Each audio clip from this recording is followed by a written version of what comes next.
Hello बच्चों, नमस्कार, good afternoon, good evening. क्या हाल चाल हैं, कैसे हैं आप सभी? बढ़िया बढ़िया बढ़िया, एकदम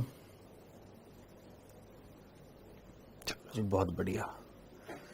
सर एक बार है ना, वो पीछे खोलना पड़ेगा कमेंट, यहाँ पर 1 सेकंड रुकना, एस्केप दबाना मुझे इसको, ये देखो इसको ऐसे करना है।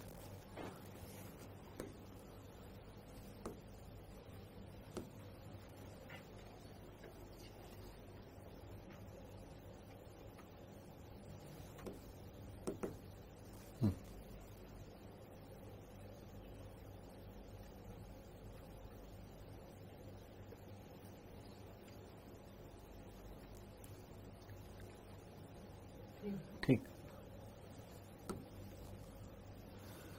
हाँ जी, गुड इवनिंग बच्चों, क्या हाल चाल है, कैसे हैं आप सभी? बढ़िया, एकदम। चलो जी, अच्छी बात है। जब तक समझ नहीं आ रहा है वो पढ़ाते हैं लगता है।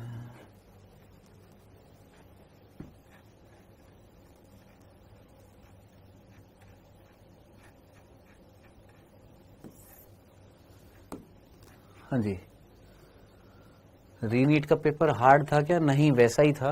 रीनीट का पेपर जैसा नीट का पेपर आया था, लगभग उसी लेवल का ही था। मतलब लेवल ऑलमोस्ट सेम ही था, ज्यादा कुछ नहीं था। सर आज आपकी क्लास पहले कैसे? बेटा तुम लोग लेक्चर नहीं लेते हो, इसलिए तुमको पता नहीं है क्लास पहले कैसे।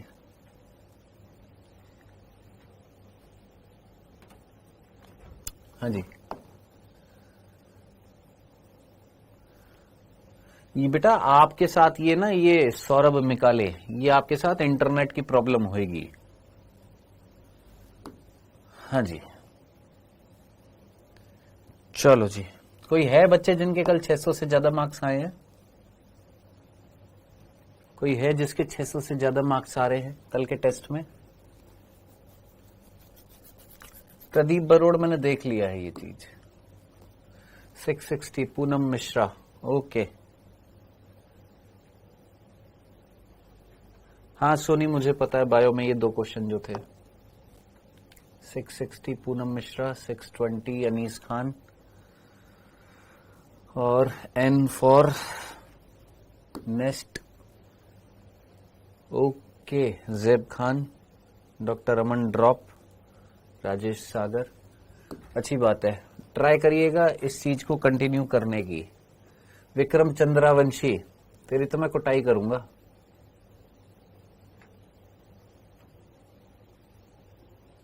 तो आज भी है ना यूट्यूब पर भी स्पैम कर रहा था ना, तो आज भी यूट्यूब पर स्पैम कर रहा था ना, बाज नहीं आएगा ना। हमारे साथ नाइंसाफी करते हो, हमारे साथ नाइंसाफी करते हो। मैं कहां से नाइंसाफी कर रहा हूं भाई साहब, ये एप्लीकेशन है, मैं खुद मजदूरी करता हूं मेरे भाई। एप्लीकेशन है डाउटनेट की, उसमें पोल वाला ऑप्शन नहीं है, इसमें मैं क्या कर सकता हूँ? यूट्यूब है, उसमें यूट्यूब पे पोल वाला ऑप्शन है, इसमें मैंने कौन सी नाइंसाफी कर दी है? क्या मतलब, बिल्कुल ही भोंदू लाल हो क्या यार।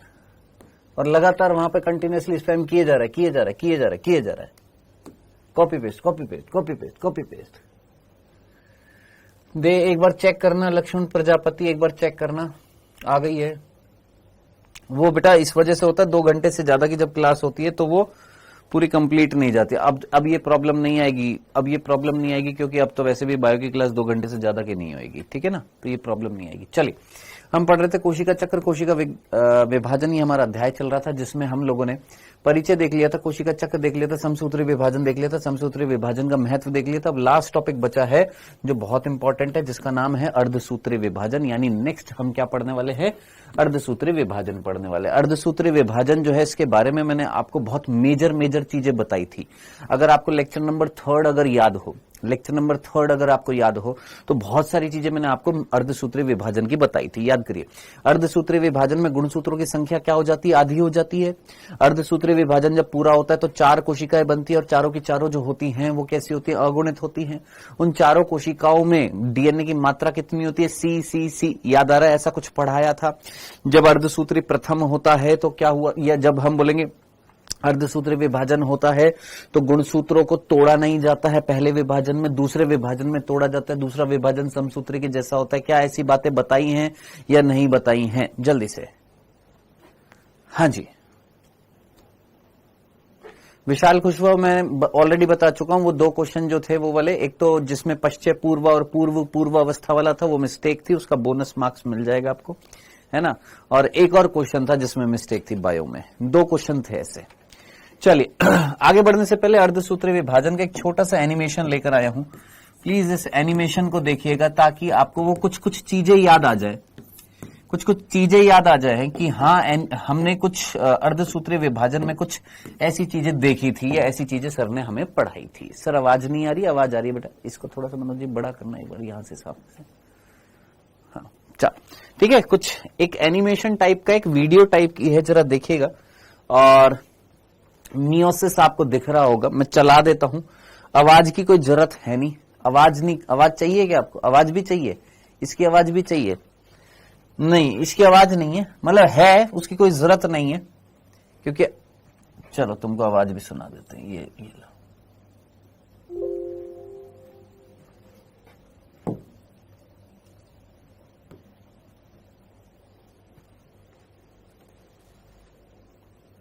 In this lesson, we'll explore the details of what happens during the phases of meiosis. Meiosis की बात कर रहा है। मियोसिस यानी अर्धसूत्री विभाजन। फ्लुएंसी में इसको ब्रिटिश लैंग्वेज में मायोसिस बोल देते हैं, नॉर्मल हम इंडियन इंग्लिश में क्या बोलते हैं, मियोसिस बोलते हैं। Sometimes called reduction division is the type of cell division that produces gametes. By gametes, we mean sex cells, such as sperm cells in males and egg cells in females.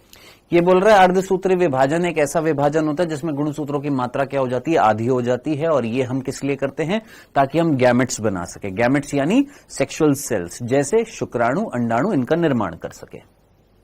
बातें मत करिए please, spam मत करिएगा, आप लोगों से अनुरोध है। बहुत मेहनत की जाती है, सारी चीजें सोच समझ कर ये सारी चीजें की जाती हैं।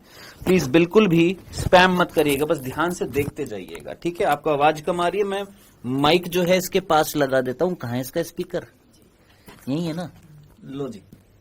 Into 2 stages of cell division called meiosis 1 and meiosis 2. Meiosis 1 has 4 phases: prophase 1, metaphase 1, anaphase 1, and telophase 1. And meiosis 2 also has 4 phases: prophase 2, metaphase 2, anaphase 2, and telophase 2. याद करिए हम लोगों ने क्या पढ़ा था, हमने पढ़ा था कि जिस तरीके से समसूत्री विभाजन जो था, माइटोसिस जो था, उस माइटोसिस में जो कैरियोकाइनेसिस हुआ था, यानी केंद्रक का जब विभाजन हुआ था, तो 4 अवस्थाएं थी। कौन कौन सी? Prophase, metaphase, anaphase, telophase. याद आ रही है ना। यहां पर जो विभाजन है मियोसिस 2 क्रमिक चक्रों से बना होता है, या दो क्रम में विभाजन होते हैं। पहला होता है मियोसिस 1, फिर होता है मियोसिस 2, अर्धसूत्री प्रथम, अर्धसूत्री द्वितीय।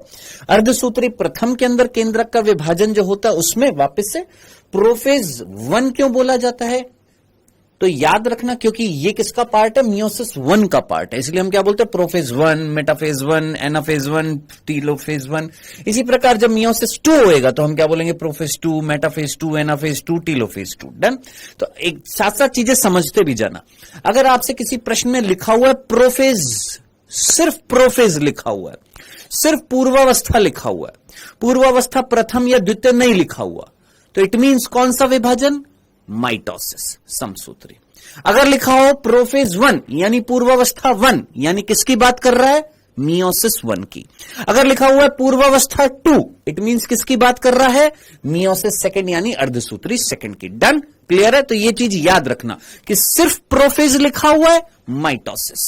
Prophase 1 meiosis 1, prophase 2 meiosis 2। Let's look at what happens during meiosis 1.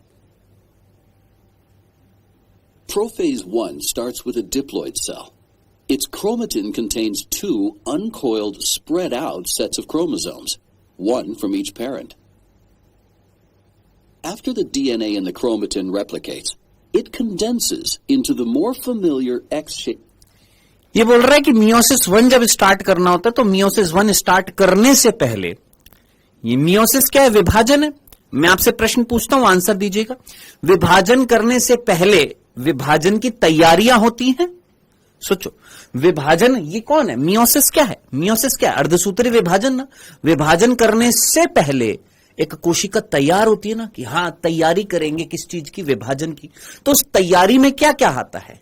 जीवन अवस्था आती है, एस अवस्था आती है, G2 अवस्था आती है। हां सर, जीवन आएगी, एस आएगी, G2 आएगी, ये तीनों अवस्थाएं आ जाएंगी। हो गई तैयारी, अब क्या होएगा? विभाजन होएगा।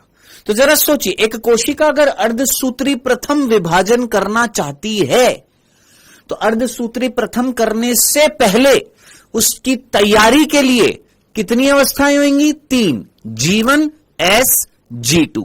एस अवस्था में क्या हो जाएगा? डीएनए का रेप्लिकेशन। याद रखना, भूल मत जाना, ठीक है? क्या बन जाएंगे सर? गुणसूत्र बन जाएंगे। ये क्या बन रहे हैं गुरु? गुणसूत्र बन चुके हैं, क्रोमोसोम बन चुके हैं। अच्छा, एक और चीज आपने देखी यहां पर, आपने यहां पर एक चीज देखी क्या सर? ये देखिए, यहां पर आपको ये जाल दिखाई दे रहा है। सर मियोसिस में एस नहीं आती। भोंदूलाल अभी रुक जाओ, 2 मिनट रुक जाओ। ऐसा अवस्था जो है वो कहां पर नहीं आएगी, तुम 2 मिनट शांति रखो। ये आपको एक जाल दिखाई दे रहा है। हां सर, ये क्या है सर? क्रोमेटिन है। ये क्रोमेटिन क्या होएगा? कंडेंस्ड होएगा, संघनित होएगा। संघनित होकर क्या बनाएगा? Chromosome. One from each parent. दिख रहा है ना जाल? After the DNA in the chromatin replicates, it condenses into the more familiar X-shaped chromosome. बन गए chromosome. The replicated DNA is the same in the identical sister. यहां पर आपको एक वर्ड दिखाई दे रहा है, सिस्टर क्रोमेटिड। सिस्टर क्रोमेटिड को हिंदी में क्या बोला था? संतति अर्धगुणसूत्र। याद आ रहा है? ये एक गुणसूत्र है जिसका ये अर्धगुणसूत्र और ये अर्धगुणसूत्र दोनों क्या कहलाएंगे? सिस्टर क्रोमेटिड, संतति अर्धगुणसूत्र। याद आ रहा है ना सर? इसको कहो कि ये हिंदी में बोले हमारे ऊपर से जा रहा है। Chromatids of each chromosome. In a process called synapsis, each chromosome pairs up with and binds to its corresponding homologous chromosome, forming a tetrad. A tetrad. यहां पर एक वर्ड आपको दिखाई दे रहा होगा, टेट्राड। दिखाई दे रहा है टेट्राड। इसको हिंदी में अभी पढ़ेंगे हम, चतुष्क बोला जाता है। टेट्राड को हम क्या बोलते हैं? चतुष्क बोलते हैं। क्या होता है ये टेट्राड? अभी थोड़ी देर में हम समझेंगे। बस यहां पर वर्ड देखते जाना। एनिमेशन है, मैं इसलिए साउंड भी नहीं चलाना चाहता था, लेकिन कईयों ने बोला सर साउंड चला दीजिए, इस वजह से। बाकी कुछ है जिसका नाम है पुष्पराज, कह रहा है इसकी आवाज बदल दो, हिंदी कर दो। कह रहे इसकी आवाज बदल दो, इससे बोलो कि हिंदी में बोले। अभी बोलता हूं इससे कि ये ना हिंदी में बोलेगा। Is the group of 4 sister chromatids in paired homologous chromosomes. The chromosomes contain genetic information called genes. These genes were inherited from each parent. And different versions of the same gene on each chromosome. अभी बस animation देखते जाओ, यहां पर सब समझ में आएगा। In a process called crossing over, एक वर्ड दिख रहा है आपको, क्रॉसिंग ओवर, यहां पर लिखा हुआ क्रॉसिंग ओवर, जिसको हमने हिंदी में क्या बोला था? जीन विनिमय। देखना क्रॉसिंग ओवर में आपको क्या दिखाई दे रहा है? From each homologous chromosome exchange segments of alleles. वापस से देख। In a process called crossing over, chromatids from each homologous chromosome exchange segments of alleles. Exchange दिखाई दिया, आदान प्रदान दिखा, कहीं ना कहीं यहां पर गुणसूत्रों के खंडों का। वापस से देख, वापस से देखना, यहां पर देखना, यहां पर एक्सचेंज होएगा। इधर का मटेरियल इधर, इधर का मटेरियल इधर होता हुआ दिखाई दे रहा है। हाँ, इधर भी दिख रहा है, ठीक है। Also called recombination, crossing over randomly happens on every chromosome, resulting in different gene combinations. This explains why every gamete is genetically different from every other gamete. Crossing over results in genetic variety in offspring. अब तुम बोलोगे कहा बोल रहा है भैया, ये कहा बोल रहा है? ये बोल रहे हैं अंकल जी, बोल रहे हैं, कह रहे हैं कि जैसे हमारे मम्मी पापा जो है उनसे जो हम पैदा हुए हैं या कोई भी जनक है, माता पिता है, उनसे जब संतान पैदा होती है तो हूबहू उसके जैसी नहीं होती। हम एग्जैक्टली कॉपी नहीं होते किसके, अपने पेरेंट्स के, मदर फादर के कॉपी नहीं होते, उनके जैसे बिल्कुल हूबहू नहीं दिखाई देते हैं, है ना? क्यों नहीं दिखाई देते? क्योंकि क्या आते हैं? वेरिएशन। क्या आती है? विभिन्नताएं। क्या आते हैं? परिवर्तन।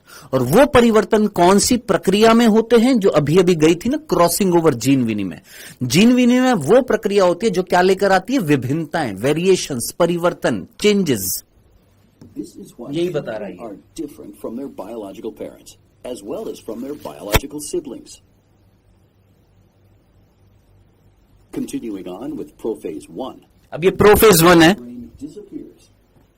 The centrioles move सेंट्रियोल है ये, तारक केंद्र। तारक केंद्र ने क्या निकाले? तर्कुतंतु निकाल दिए हैं। ये गुणसूत्र हैं। the homologous chromosomes line up. पीछे से आवाज बंद कर दूं, मैं खुद ही बोलता जाऊं, अच्छे से समझ में आएगा।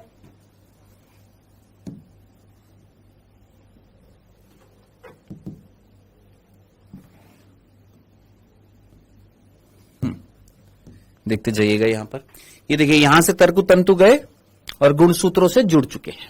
ठीक है, अब जरा देखिएगा यहां पर आपको क्या दिखाई दे रहा है? क्या गुणसूत्र टूटता हुआ दिखाई दे रहा है कि पूरा का पूरा गुणसूत्र उठाकर ले जाया जा रहा है? सोचो, क्या गुणसूत्र टूटता हुआ दिखाई दे रहा है कि पूरा का पूरा गुणसूत्र उठाकर ले जाया जा रहा है? याद आ रहा है? मैंने आपको एक लेक्चर में बताया था क्या, कि कहीं ना कहीं पूरा का पूरा गुणसूत्र जो है उठाकर ले जाया जाता है किसमें? अर्धसूत्री विभाजन में। याद आ रहा है? चलो, ये पूरा का पूरा गुणसूत्र लेकर चले गए हैं कहां पर? ध्रुवों पर। ठीक है, ये कब होएगा? मियोसिस 1 में हो रहा है। मियोसिस 1 में अर्धसूत्री विभाजन में पूरा का पूरा गुणसूत्र उठाकर ले जाया जाता है। ठीक है जी, चलिए जनाब आगे बढ़ते हैं। अब ये क्या है भैया? हमारे सिस्टर क्रोमेटिड है। सिस्टर क्रोमेटिड है, याद आ रहा है? सिस्टर संतति अर्धगुणसूत्र। ठीक है, ये कहां पहुंच गए हैं सर? ध्रुवों पर पहुंच गए हैं। कहां पर पहुंच गए हैं? ध्रुवों पर पहुंच गए, यानी पोलर रीजन्स पर पहुंच गए हैं। ठीक है जी, अब इसके बाद क्या आएगी? टीलोफेज 1। टीलोफेज 1 में क्या हो जाएगा? कैरियोकाइनेसिस हो जाएगा, केंद्रक वापस से निर्मित हो जाएगा, और फिर हो जाएगा साइटोकाइनेसिस। कोशिका 2 भागों में क्या हो जाएगी? बट जाएगी। डन, क्लियर है? यहां तक की बात देखने के बाद आप मुझे बताइए, यहां पर जो पुत्री कोशिकाएं बनी हैं, हमने जो जनक कोशिका थी उसके अंदर 4 गुणसूत्र दिखाए थे, याद करो। 1 2 3 4।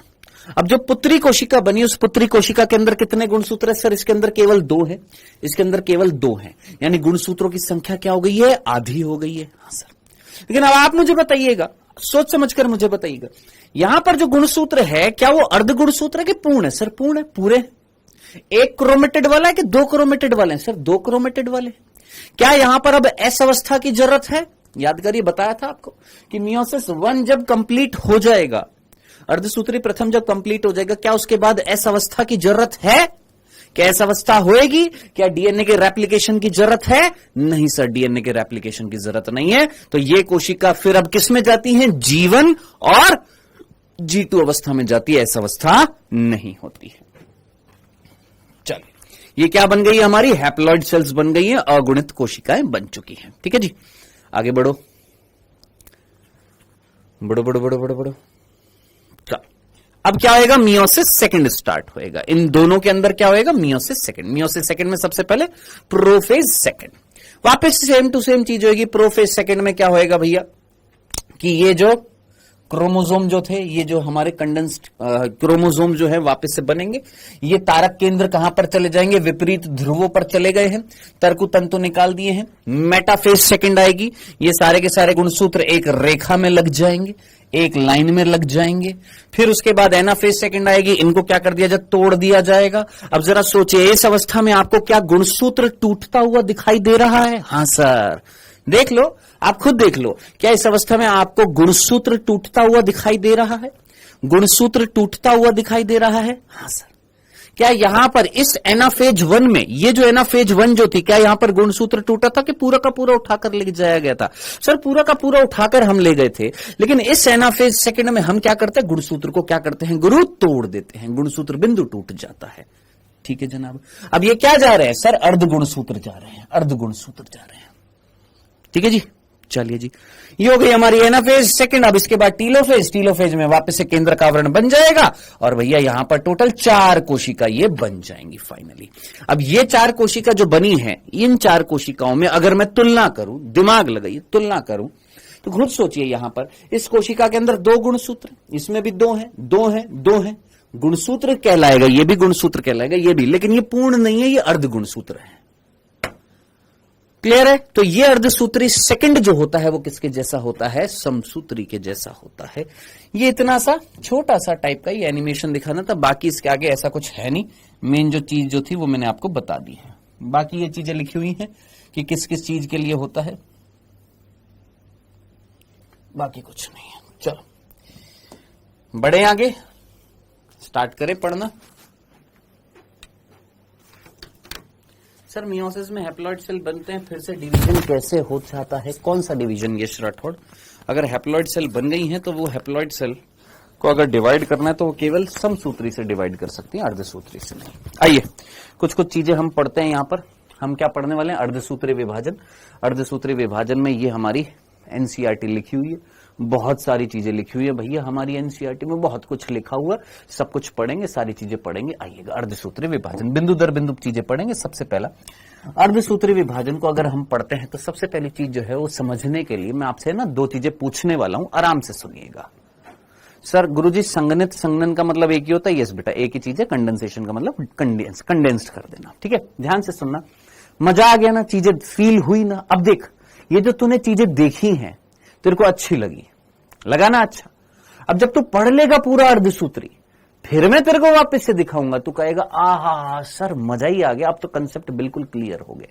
अभी भी तुम्हारे कंसेप्ट क्लियर हुए होंगे एनिमेशंस देख के। जब मैं वापस से पूरा पढ़ा दूंगा उसके बाद फिर से वीडियो दिखाऊंगा, तो कहेगा ओए होए सर मजा ही आ गया। क्या मजा ही आ गया सर? ये यूट्यूब पर मिल जाएगी? हाँ बेटा चीकू, ये यूट्यूब पर ही है।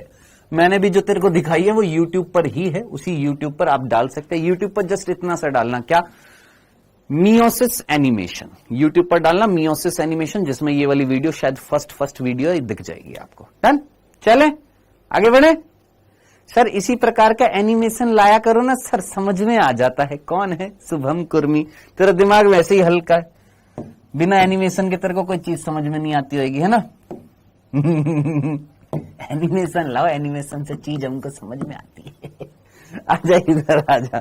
हाँ चलिए, अर्धसूत्री विभाजन पढ़ रहे। सबसे पहले अर्धसूत्री विभाजन की चीज जो हम समझते हैं, ये अर्धसूत्री विभाजन किया क्यों जाता है, क्यों अर्धसूत्री विभाजन होता है, क्यों होता है, ये अर्धसूत्री विभाजन की क्या जरूरत है, क्यों होता है, क्या जरूरत है, क्या जरूरत है इसकी, क्या जरूरत है, किस लिए करना है, क्यों करना है, क्यों आवश्यकता है, क्या क्यों होता है ये।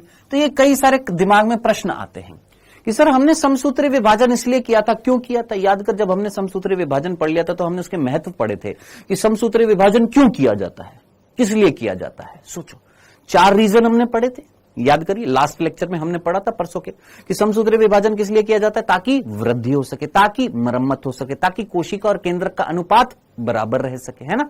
याद आ रही है, 4 बिंदु थे, है ना। अब बात आ रही है सर यहां पर ये अर्धसूत्री क्यों होता है, क्या जरूरत है, किस लिए किया जाता है। तो आंसर होएगा कि लैंगिक जनन के दौरान, लैंगिक जनन के दौरान, कि अगर लैंगिक जनन करना है, लैंगिक जनन के दौरान जनक और संतति में गुणसूत्रता को समान रखने के लिए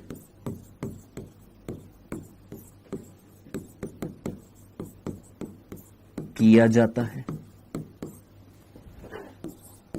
आप बोले सर समझ ही नहीं आया क्या लिखा है। आप बोले सर बिल्कुल भी समझ नहीं आया, ये क्या लिख दिया आपने कि लैंगिक जनन के दौरान जनक और संतति में गुणसूत्रता को समान रखने के लिए ये किया जाता है।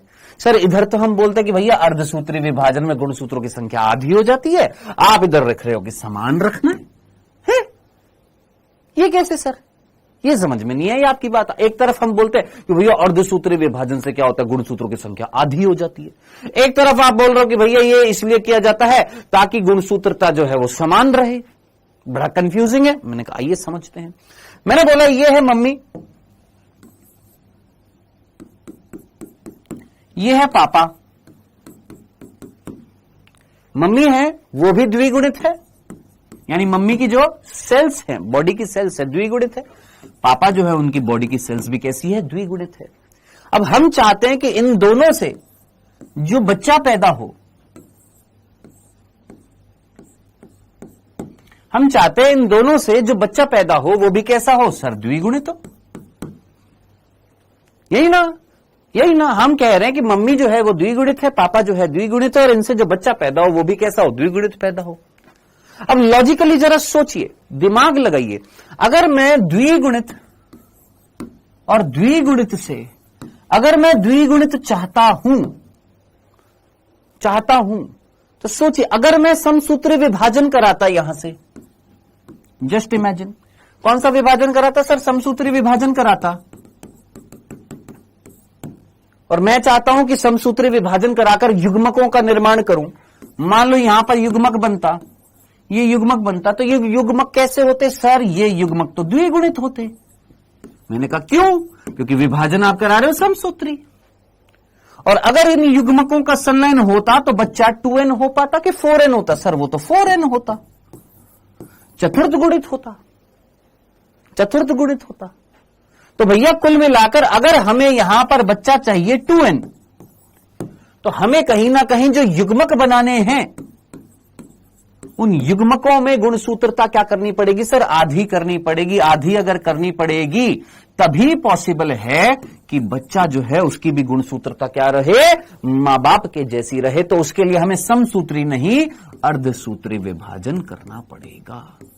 तो अर्धसूत्री करेंगे, गुणसूत्रों की संख्या आधी करेंगे, तब हैप्लॉइड कोशिका बनेगी। फिर ये हैप्लॉइड कोशिका जब निषेचन करेगी तो निषेचन के कारण कहीं ना कहीं द्विगुणित युग्मनज पैदा होएगा। इतनी सी बात समझ में आई। तो अब आप मुझे बताइए, जनक अगर द्विगुणित है और उनकी संतति अगर द्विगुणित होना चाहती है, तो खुद सोचिए इन जनकों से जो युग्मक बनेंगे, इन जनकों से जो युग्मक बनेंगे वो युग्मक कैसे होंगे सर, अगुणित होंगे। और वो अगुणित जब निषेचन करेंगे तो निषेचन के परिणाम स्वरूप द्विगुणिता आएगी। युग्मनज कैसा बनेगा, द्विगुणित बनेगा। और ये करने के लिए क्या करना पड़ेगा सर, अर्धसूत्री विभाजन करना पड़ेगा। सिंपल सा कंसेप्ट था, बच्चों वाली चीज थी या नहीं थी, इतनी सी बात आपको समझ में आई। अब जरा सोचिए यहां पर क्या लाइन लिखी हुई है। हमने लिखा है कि भैया अगर लैंगिक जनन करना है, उस लैंगिक जनन के दौरान जनक, यानी ये जनक पेरेंट्स, और संतति ये अगली संतान पीढ़ी है ना, में गुणसूत्रता यानी क्रोमोसोम की नंबर, क्रोमोसोम की नंबर जो है, जो यहां पर 2n है, जैसे यहां पर 46 गुणसूत्र है, यहां पर 46 गुणसूत्र है, तो बच्चे में भी अगर 46 गुणसूत्र चाहिए, यानी गुणसूत्रता समान रखनी है, पेरेंट्स की जितनी रखनी है, तो उसके लिए हमें क्या करना पड़ रहा है, समान रखने के लिए हमें क्या करना पड़ रहा है सर, अर्धसूत्री विभाजन करके निषेचन करना पड़ रहा है। क्या, अर्धसूत्री विभाजन करके फिर निषेचन करना पड़ रहा है। क्यों, क्योंकि अर्धसूत्री विभाजन अगुणिता लाती है। याद रखना, क्या, अर्धसूत्री विभाजन जो है वो क्या लाती है सर, अगुणिता लाती है।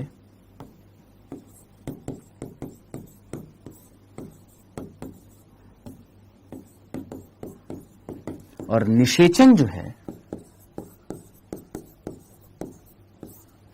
वो द्विगुणिता लाती है।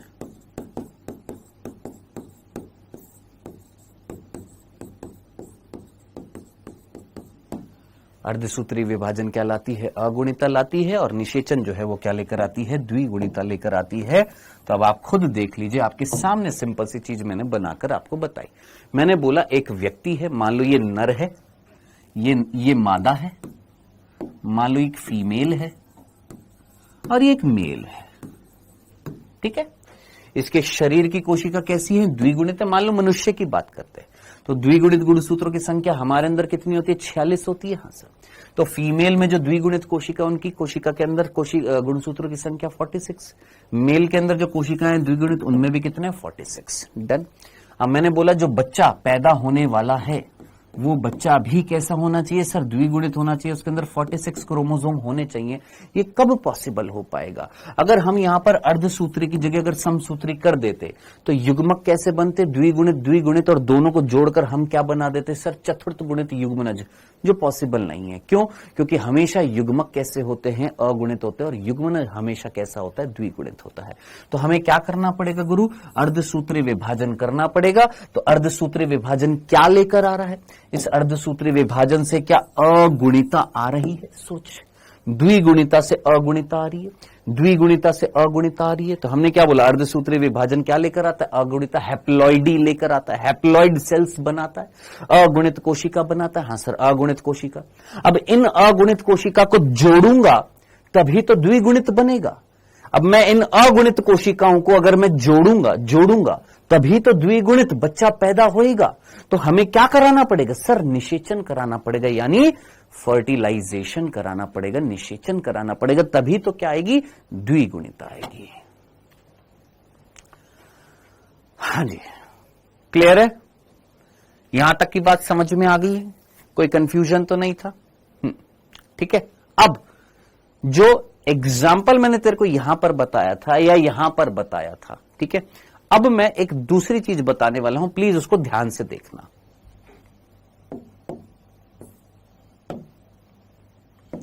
क्योंकि मैं आपसे एक प्रश्न पूछने वाला हूं,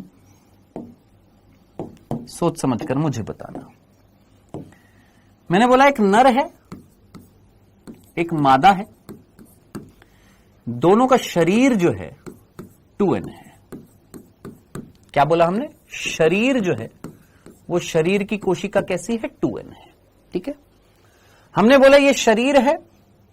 अब हमें क्या बनाने? युग्मक बनाने हैं। क्या बनाने? युग्मक बनाने। युग्मक हमेशा कैसे होते हैं गुरु? हमेशा हैप्लॉइड होते हैं। युग्मक कैसे होता है? हमेशा हैप्लॉइड होते हैं, याद रखना, अगुणित होते हैं। तो हमने क्या बोला? कौन सा विभाजन होएगा? सर सिंपल सा अर्धसूत्री विभाजन होएगा। अर्धसूत्री विभाजन हुआ, अगुणित कोशिका बन गई है। ठीक है जी। अब इसके बाद क्या होएगा? सर इन दोनों का निषेचन होएगा, और निषेचन के परिणाम स्वरूप क्या बनेगी? सर द्विगुणित कोशिका बनेगी, जिसको हमने क्या बोला? जिसको हमने क्या बोला? युग्मनज कहा है, जाइगोट बोला है। ठीक है, अब आप मुझे बताइएगा, इस युग्मनज से जो अगला शरीर बनाना है, बहुकोशिकीय शरीर कैसा बनाना है? बहुकोशिकीय। ये शरीर कैसे हैं? बहुकोशिकीय है। शरीर कैसे है? ये बहुकोशिकीय है। यहां पर भी जो शरीर है वो कैसा चाहिए? सर बहुकोशिकीय चाहिए। अब आप मुझे बताइए, सोच समझकर मुझे बताना है आपने, कि ये जो द्विगुणित कोशिका है, इससे जो शरीर बनाना है, जो कैसा होना चाहिए? बहुकोशिकीय होना चाहिए और द्विगुणित होना चाहिए। कैसा होना चाहिए? सर द्विगुणित होना चाहिए। तो हमें कौन सा विभाजन करना पड़ेगा? लगाइए जल्दी से दिमाग, यहां पर कौन सा विभाजन करना पड़ेगा? सिंपल सा प्रश्न पूछ रहा हूं। ये द्विगुणित कोशिका और उससे जो शरीर बनाना है वो भी कैसा बनाना है? द्विगुणित बनाना। तो कौन सा विभाजन चलेगा? सीधी सी बात है, यहां पर क्या कराना पड़ेगा? सर समसूत्री विभाजन कराना पड़ेगा, जिससे जो शरीर बनेगा, जो भी बच्चा होगा, या तो नर होगा या मादा होगा, जो भी होगा शरीर, वो कैसा होएगा? सर द्विगुणित होएगा। तो वो द्विगुणित बहुकोशिकीय द्विगुणित शरीर बनाने के लिए कौन सा विभाजन करना पड़ा? समसूत्री। इतनी सी बात आपको समझ में आ गई है? इसमें कोई तकलीफ तो नहीं थी? सिंपल सी बात, अपने ऊपर अप्लाई करना, आराम से समझ में आ जाएगा। मेरा शरीर ध्यान से सुन, मेरा शरीर, मैं नर हूं, मेरे शरीर की कोशिका कैसी है? द्विगुणित है। मेरी जो बीवी है उसके शरीर की कोशिका कैसी है? द्विगुणित है। मेरे अंदर युग्मक बना कौन? शुक्राणु। और फीमेल के अंदर युग्मक बना कौन? अंडाणु। कौन से विभाजन से? अर्धसूत्री विभाजन से। क्यों हुआ अर्धसूत्री विभाजन? क्योंकि अगली संतान भी सेम टू सेम गुणसूत्रता वाली चाहिए। तो हैप्लॉइड हैप्लॉइड बन गए। हाँ सर। फिर उसके बाद निषेचन से क्या बना सर? युग्मनज बना। ये युग्मनज द्विगुणित है। द्विगुणित युग्मनज से जो शरीर बनाना है द्विगुणित, तो कौन सा विभाजन होएगा सर? समसूत्री। सिंपल, कोई तकलीफ नहीं, यहां तक की बात। डन डन आडन डन, सिंपल सा था। अब आते हैं, ये है फर्स्ट केस, ये पहला केस था। अब दूसरे केस पर आते हैं, सेकंड केस पर आते हैं। अब ध्यान से सुनिएगा, कई ऐसे जीव होते हैं, स्पेशली अगर मैं पादपों की बात करूं, प्लांट्स में, जंतु में तो नहीं, ज्यादातर ये जो सेकंड केस है किसमें देखा जाता है? प्लांट्स में। अब मैं बात कर रहा हूं, मान लो एक पादप है जो नर है और एक पादप है जो मादा है। सर पादप नर मादा होते हैं? बेटा पादपों के अंदर, प्लांट्स के अंदर जो लैंगिक अंग होता है वो कौन होता है? पुष्प। इतना पता है ना, 10वीं कक्षा या 9th क्लास में सुना था ना, पुष्प, प्लांट्स, है ना। अब मैंने तेरे से बोला कि एक प्लांट है, उसके ऊपर पुष्प है, और उस पुष्प के अंदर केवल कौन है? पुंकेसर। कौन है? पुंकेसर। सर सोच, मैं एक पेड़ हूं, मेरे पर एक पुष्प लगा हुआ है, और उस पुष्प में कौन है? पुंकेसर। पुंकेसर किसको संबोधित करता है? नर लैंगिक अंग को। ठीक है, यानी मैं पेड़ क्या कहलाऊंगा? मेरे ऊपर इस पुष्प में केवल कौन है? पुंकेसर है, यानी मैं नर पादप कहलाऊंगा। सिंपल। सिमिलरली एक दूसरा पादप है जिसकी टहनी पर एक पुष्प लगा हुआ है, उस पुष्प में कौन है? स्त्री केसर है, तो वो क्या कहलाएगा? मादा। सिंपल। चलो, अब मैं आपसे बोल रहा हूं, ध्यान से सुनना, यहां पर जो शरीर जो है, मेरे बांगड़ू ध्यान से सुनना, यहां पर जो शरीर जो है वो इस बार है तो बहुकोशिकीय, है तो बहुकोशिकीय, लेकिन अब की बार शरीर जो है वो कैसा है? अगुणित है। मादा का भी कैसा है? अगुणित है। अंतर देखना, यहां पर जो शरीर जो था वो कैसा था सर? द्विगुणित था। दूसरे केस में आपने बोला जो शरीर है वो कैसा है? अगुणित है। कोई तकलीफ नहीं है। जैसे हमने बोला कि भैया ये एक बॉडी है, ये शरीर है, इस शरीर के अंदर जो कोशिकाएं हैं वो कैसी हैं सर? हैप्लॉइड हैं, अगुणित हैं। आपने बोला ठीक है जनाब, आगे बढ़ते हैं, आगे बढ़ते हैं, ध्यान से सुनना। नर जो है वो भी अगुणित, मादा जो है वो भी कैसी है? अगुणित है। ठीक है, अब मैं आपसे पूछने वाला हूं, ध्यान से सोच समझकर मुझे बताएंगे। यहां पर होने वाला है लैंगिक जनन, और लैंगिक जनन में क्या बनते हैं? युग्मक बनते हैं। क्या लैंगिक जनन में क्या बनेंगे गुरु? युग्मक बनेंगे। और युग्मक हमेशा कैसे होते हैं बेटा? युग्मक हमेशा अगुणित होते हैं। युग्मक हमेशा कैसे होते हैं? अगुणित होते हैं। अब आप मुझे बताएंगे, सोच समझकर मुझे बताएंगे, दिमाग लगाएंगे, जल्दी से सोचेंगे। शरीर अगुणित है और युग्मक भी अगर अगुणित है, तो इन युग्मकों को बनाने के लिए कौन सा विभाजन हुआ होगा? सोचो आराम से। शरीर भी अगुणित, जैसे ये शरीर है, ये शरीर है, ये शरीर है, जस्ट इमेजिन ये शरीर है, ये शरीर है। इस शरीर की कोशिका जो है वो अगुणित है।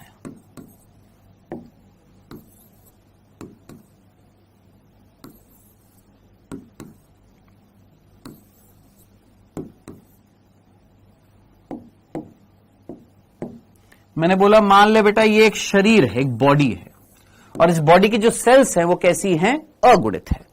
अब मैं चाहता हूं कि ये जो शरीर जो है, इस शरीर से क्या बने सर? युग्मक बने। मान लो ये जो है ये नर है, और इस नर के अंदर ये वाला पोर्शन जो है ये नर लैंगिक अंग है, ये वाला पोर्शन जो है नर लैंगिक अंग है।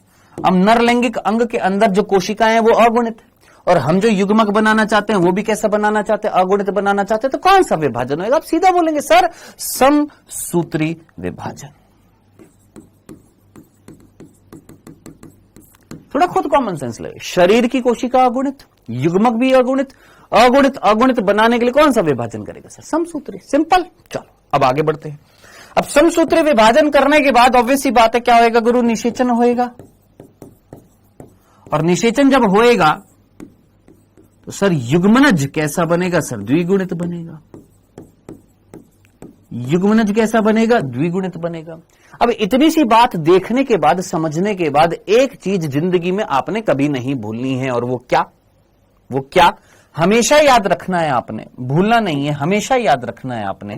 क्या गुरु जी, तीसरा बिंदु, ये पहला बिंदु हो गया, ये दूसरा बिंदु हो गया, तीसरा बिंदु, युग्मक सदैव अगुणित होते हैं।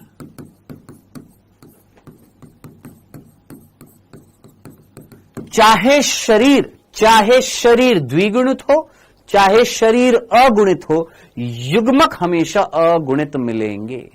अगर शरीर द्विगुणित होएगा तो अर्धसूत्री विभाजन से बनेंगे, अगर शरीर अगुणित होएगा तो समसूत्री विभाजन से बनेंगे। डन। हमेशा युग्मक कैसे मिलेंगे सर, अगुणित मिलेंगे। क्यों? क्योंकि युग्मनज कैसा बनाना है, द्विगुणित बनाना है। तो याद रखना, युग्मक सदैव कैसे होंगे, अगुणित, और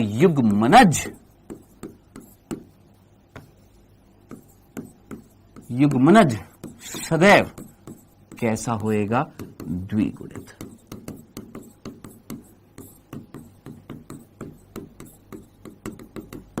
क्या इतनी सी बात, ऑल क्लियर ज़ेबा, समझ में आ गया, बहुत ही बढ़िया। अब आप मुझे बताइए, अभी रुक जाइए, हेलो हेलो हेलो, यहां पर आइए।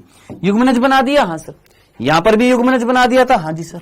दोनों जगह हमने क्या बना दिया, युग्मनज। अब इस युग्मनज से जो शरीर बनाना था, इस युग्मनज से जो शरीर बनाना था, शरीर बहुकोशी के शरीर जो द्विगुणित बनाना था, तो हमने समसूत्री विभाजन किया।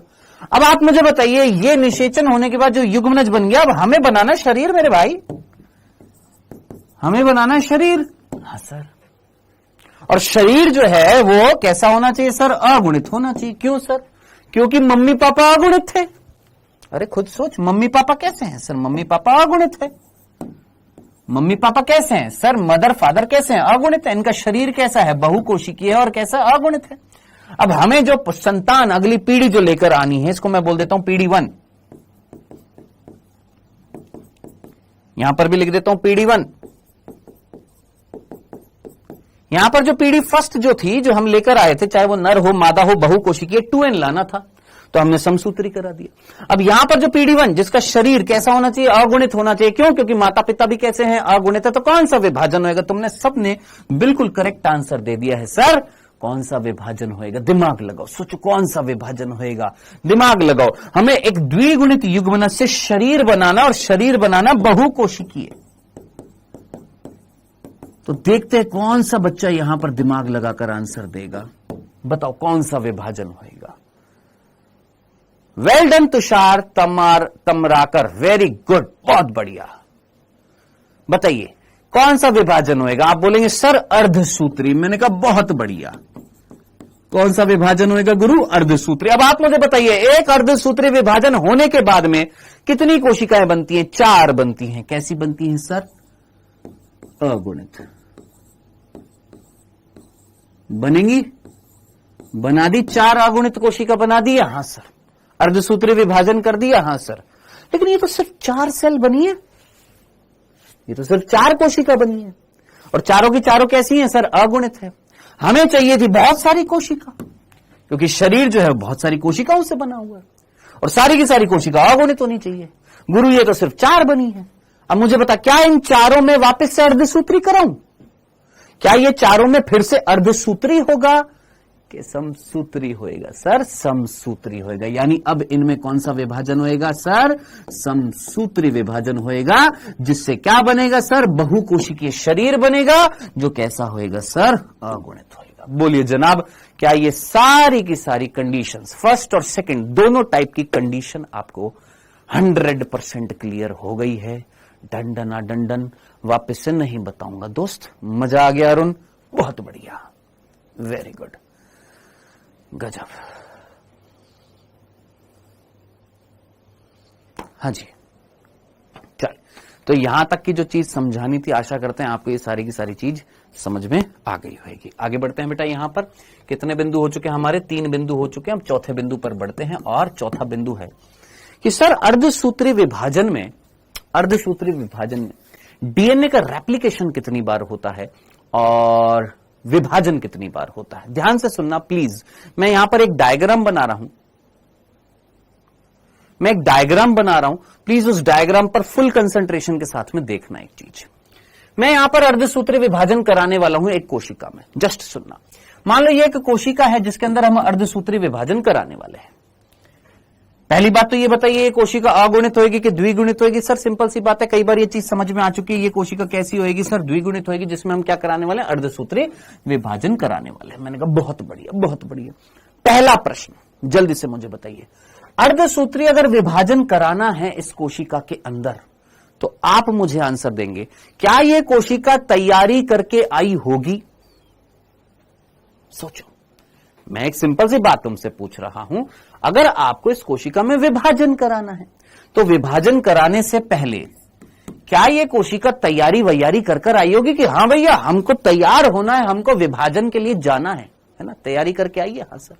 ये एक छोटी कोशिका रही होगी जो द्विगुणित रही होगी, जिसके अंदर G1 आई होगी, जिसके बाद S आई होगी, जिसके बाद G2 आई होगी, और फिर उसके अंदर क्या स्टार्ट होएगा सर? विभाजन होएगा।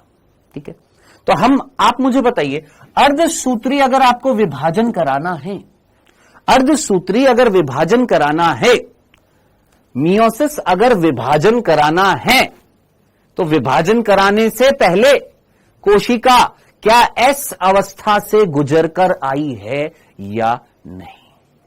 सोचो, सिंपल सी बात। अगर इस कोशिका को विभाजन करना है तो क्या ये पहले अंतरावस्था से गुजरकर आई है या नहीं? आई है, याद रखना, ये एस अवस्था से गुजरकर आई है। डन। चलो जी आगे बढ़ते हैं। अब अंतरावस्था में डीएनए का रेप्लिकेशन हो गया। हाँ जी, या दूसरे तरीके से दिखाते हैं। यार तुम ऐसी क्या बात है, तुम कैसे समझ में नहीं आ रहा? हमारे पास दूसरा तरीका। मैंने कहा ये लो जी, ये एक कोशिका जिसके अंदर ये केंद्रक, जिसके अंदर है 4 गुणसूत्र। कितने हैं? 4 गुणसूत्र हैं, 4 गुणसूत्र। ओके, दिखाई दे रहे तुमको? हाँ सर। ये कोशिका जीवन में, जीवन के बाद किस में जाएगी सर? एस में। एस में जब जाएगी, जब एस में जाएगी तो आप सीधा बोलोगे सर एस में जब ये जाएगी तो एस में क्या दिखाई देगा सर? एस में ये कंडीशन हो जाएगी। मैंने कहा कौन सी? मैंने कहा कौन सी? तुम बोलोगे सर ये कंडीशन हो जाएगी। अबे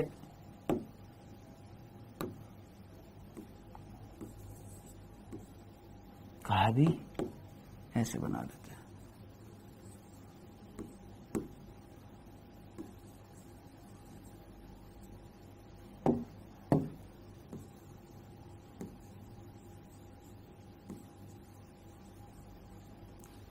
हाँ जी, किसी को कोई तकलीफ यहां तक?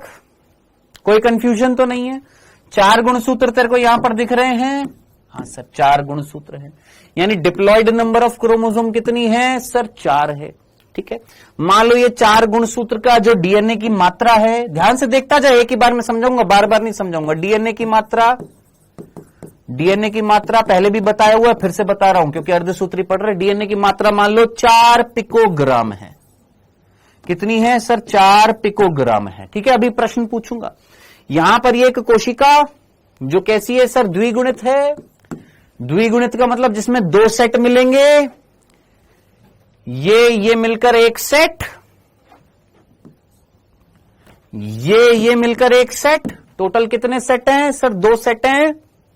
टोटल कितने क्रोमोसोम हैं? गुणसूत्र कितने हैं सर? 4 हैं। डीएनए की मात्रा 4 पिकोग्राम है। जल्दी से आंसर बताएंगे। इस अवस्था में द्विगुणित गुणसूत्रों की संख्या कितनी है?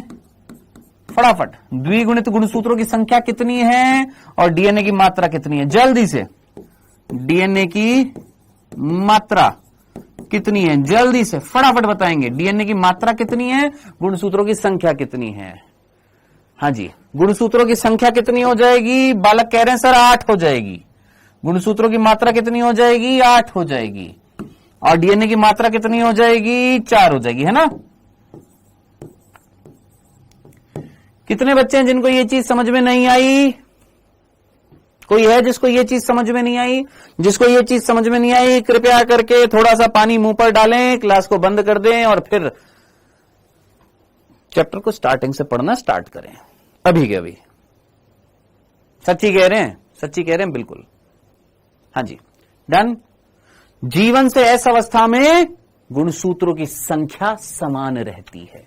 अगर 4 हैं तो ये भी 4 ही माने जाएंगे। 1 2 3 4, 1 2 3 4, डन।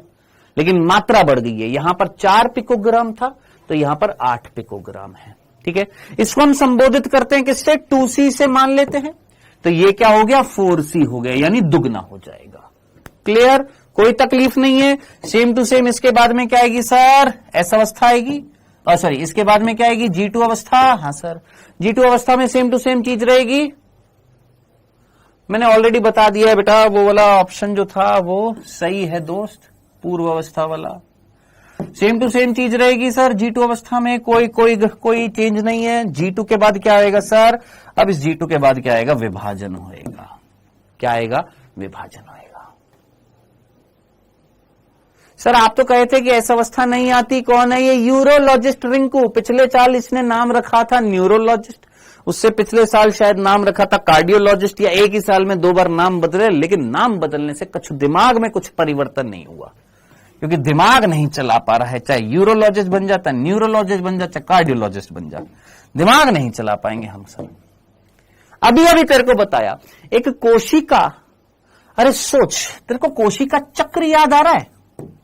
दिमाग लगा भोंदूलाल, तेरे को कोशिका चक्र याद आ रहा है? कोशिका चक्र।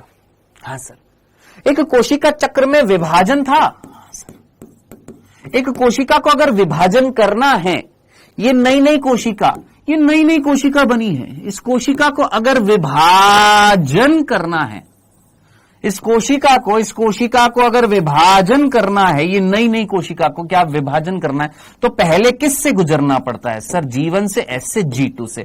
यानी पहले उसको तैयारी करनी पड़ती है। विभाजन से पहले क्या करनी पड़ती है गुरु? तैयारी करनी पड़ती है। तो मैं यही तो बोल रहा था कि बेटा ये एक कोशिका है जिसको अर्धसूत्री विभाजन करना है, तो अर्धसूत्री विभाजन करने से पहले तैयारी करनी पड़ेगी। हाँ, तैयारी किस में होगी? G1 में होगी, S में होगी, G2 में होगी। तो साहब हमने G1 करा दी, S करा दी, G2 करा दी, अब कराएंगे क्या? अर्धसूत्री विभाजन।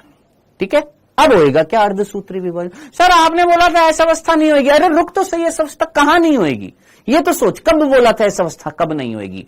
कब? जब अर्धसूत्री प्रथम हो जाएगा उसके बाद में ऐसा अवस्था नहीं होगी, ये बोला था। लेकिन नहीं, हम सिर्फ नाम के आगे यूरोलॉजिस्ट लगा देंगे, न्यूरोलॉजिस्ट लगा देंगे, कार्डियोलॉजिस्ट लगा देंगे, बस। इससे ज्यादा हम कुछ नहीं लगा सकते। हाँ भाई, तो ये हमारी G2 हो गई। अब G2 के बाद में क्या आएगा सर? अर्धसूत्री प्रथम। अब इधर देखिएगा, अर्धसूत्री प्रथम जब हो जाता है तो क्या कंडीशन आपको दिखाई दे रही है? जरा देखना, मेरे आंगड़ू बांगड़ू चांगड़ू इधर देखना। अर्धसूत्री प्रथम जब हो जाएगा तो 2 कोशिका बनेंगी। अर्धसूत्री प्रथम जब हो जाएगा तो कितनी कोशिका बनेंगी बेटा? 2 कोशिका बनेंगी। और इन दोनों कोशिकाओं के अंदर आराम से देखना, प्रश्न मैं तुमसे पूछूंगा आराम से, कोई जल्दबाजी नहीं है, कोई जल्दबाजी नहीं।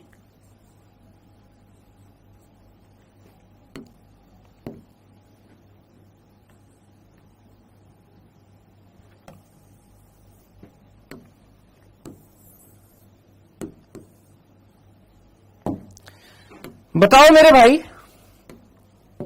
G2 के बाद में यहां पर अर्धसूत्री प्रथम हो गया है। क्या हो गया है? अर्धसूत्री प्रथम हो चुका है। अब अर्धसूत्री प्रथम जब हो गया तो आपने दिमाग लगाना है और सोच समझकर मुझे आंसर बताना है। अर्धसूत्री प्रथम जब हो जाएगा G2 के बाद में, जब अर्धसूत्री प्रथम जब हो जाएगा तो अब आप मुझे बताइएगा, दिमाग लगाइएगा, अर्धसूत्री प्रथम में उत्पाद क्या बनेगा? सोचो, दिमाग लगाओ। गुणसूत्रों की संख्या कितनी है और डीएनए की मात्रा कितनी है? गुणसूत्र संख्या और डीएनए की मात्रा। आराम से सोचना और आंसर देना इसी क्वेश्चन के बिहाफ पर सोचो। यहां पर गुणसूत्र की संख्या कितनी थी? 4। यहां पर भी 4। डीएनए की मात्रा कितनी है? 4 पिकोग्राम। यहां 4 पिकोग्राम। अब मुझे बता, यहां पर इस कोशिका में देख, गुणसूत्र की संख्या कितनी है? 2 दिख रही है? हां सर। भाई यहां कितनी दिख रही है तेरे को? 4। इस कोशिका में कितनी दिख रही है? 2। तो क्या गुणसूत्रों की संख्या आधी हो गई? हां सर, हो गई। हैप्लॉइड। क्या हो गई? ये कोशिका कैसी हो गई? ये हैप्लॉइड है सर। ये हैप्लॉइड कोशिका है, ये भी हैप्लॉइड कोशिका है। ये कैसी थी सर? डिप्लॉइड कोशिका थी, द्विगुणित कोशिका थी। अरे 2 सेट नहीं है, ये सफेद और ये लाल मिलकर 1 सेट, ये सफेद और ये लाल मिलकर 1 सेट। कितने सेट सर? 2 सेट। यहां पर सफेद वाला केवल 1 है, लाल वाला केवल 1 है, सफेद वाला केवल 1 है, लाल वाला केवल 1 है। या इस तरीके से मान लेते हैं, यहां पर ये सफेद और ये लाल मिलकर 1 सेट थे, एक सफेद एक लाल मिलकर 1 सेट बना रहे थे, है ना। कितने सेट मिल रहे थे सर? 2 सेट मिल रहे थे। अब यहां पर केवल 1 ही सेट मिल रहा है। ये केवल क्या है? 1 सेट है। ये केवल क्या है सर? 1 सेट है। 1 सेट मिल रहा है, यानी ये कोशिका क्या हो गई सर? अगुणित हो गई है। अरे भैया, ये सफेद एक लाल मिलकर 1 सेट, ये सफेद एक लाल मिलकर 1 सेट, एक सफेद एक लाल मिलकर 1 सेट, यहां 2 सेट, यहां 1 सेट, यहां 1 सेट। डन। अब आप मुझे बताइए डीएनए की मात्रा। भैया ये 4 गुणसूत्र मिलकर, 4 पूरे के पूरे गुणसूत्र मिलकर डीएनए की मात्रा कितनी थी सर? 8 पिकोग्राम थी। यानी 4 गुणसूत्रों का टोटल भार जो था वो 8 पिकोग्राम था। तो बता 2 गुणसूत्रों का कितना हो गया सर? 4 पिकोग्राम। 4 पिकोग्राम। अब 4 पिकोग्राम को हमने किससे संबोधित किया था सर? 2C से। तो हम इसको 2C बोलेंगे या नहीं बोलेंगे? बोलिए मेरे भाई, दिमाग तो चलाना पड़ेगा। या तो तू इस साल चला ले, या तू और आराम से धीरे धीरे अगले साल तक चलाना तो पड़ेगा। बोलो, क्लियर है? डन। सिंपल सा था। चलें आगे। अब यहां तक की बातें अगर आपको समझ में आ गई हैं, अभी प्रश्न पूछूंगा मेरे दोस्त। यहां तक की बातें अगर आपको समझ में आ गई हैं, तब आप मुझे बताइएगा सोच समझकर। ये दोनों कोशिका, आराम से सोचना, ये दोनों कोशिका अब डायरेक्टली दूसरा विभाजन कर लेंगी। ये दोनों कोशिकाओं में ये क्या हो गया सर? अर्धसूत्री प्रथम हुआ है। ये क्या हुआ है गुरु? अर्धसूत्री प्रथम हुआ। ये हमारा अर्धसूत्री प्रथम हो चुका है। चलो यहां लिख देता हूं, ये हमारा क्या हो गया सर? अर्धसूत्री प्रथम हो गया, है ना। अर्धसूत्री प्रथम हो चुका है, ठीक है। अब आप मुझे बताइए, क्या ये दोनों कोशिका में अर्धसूत्री सेकंड स्टार्ट होएगा या पहले ये वापस से तैयारी करेंगे विभाजन के लिए? सोच, मैं तेरे से कह रहा हूं कि अर्धसूत्री प्रथम हो गया। अब ये अर्धसूत्री प्रथम कराने से पहले तूने तैयारी करी थी। हां सर, ये पूरी की पूरी क्या थी सर? ये तैयारी थी। विभाजन कराने से पहले क्या की जाती है गुरु? तैयारी की जाती है। अरे शादी करने से पहले तैयारी की जाती है कि नहीं की जाती है? हां सर। तो यहां पर ये शादी होने वाली थी, उससे पहले हमने तैयारी करी, चल हो गई शादी। हां सर, हो गई। अब मैं कह रहा हूं, मैं वापस से दूसरी शादी करना चाहता, मतलब वापस से अगर दूसरी शादी होना चाहते हैं, मतलब वापस से फिर से विभाजन अगर कराना है, तो गुरु मेरे को बताओ, क्या यहां पर फिर से तैयारी की जाएगी कि नहीं की जाएगी? सोचो। मैं नहीं चाहता हूं दोस्त कहीं तुम गलत मतलब ले लो और कैसे ना कैसे ये बात पहुंच जाए। ऐसा कुछ भी नहीं है बेटा, ठीक है। हाँ, ऐसा कुछ भी नहीं है बेटा। तो सिंगल मैन सिंगल वुमेन वाले अपन आदमी हैं, ठीक है, ऐसा कुछ नहीं है। तो सीधा आप मुद्दे पर आइए और सोच समझकर मुझे बताइए, ये दोनों कोशिका विभाजन करने से पहले फिर क्या करेंगी? तैयारी करेंगी। हाँ सर। अब आप मुझे बताइए, अगर तैयारी करनी है तो क्या आना चाहिए sir? G1, sir S, sir G2, G1 S G2, क्योंकि तैयारी तो इसी में ही होती है, इन 3 अवस्थाओं में होती है, G1 में, S में, G2 में, है ना। तैयारी तो इसी में होती है। लेकिन अब आप मुझे बताइए, क्या यहां पर ऐसा अवस्था आएगी कि नहीं आएगी?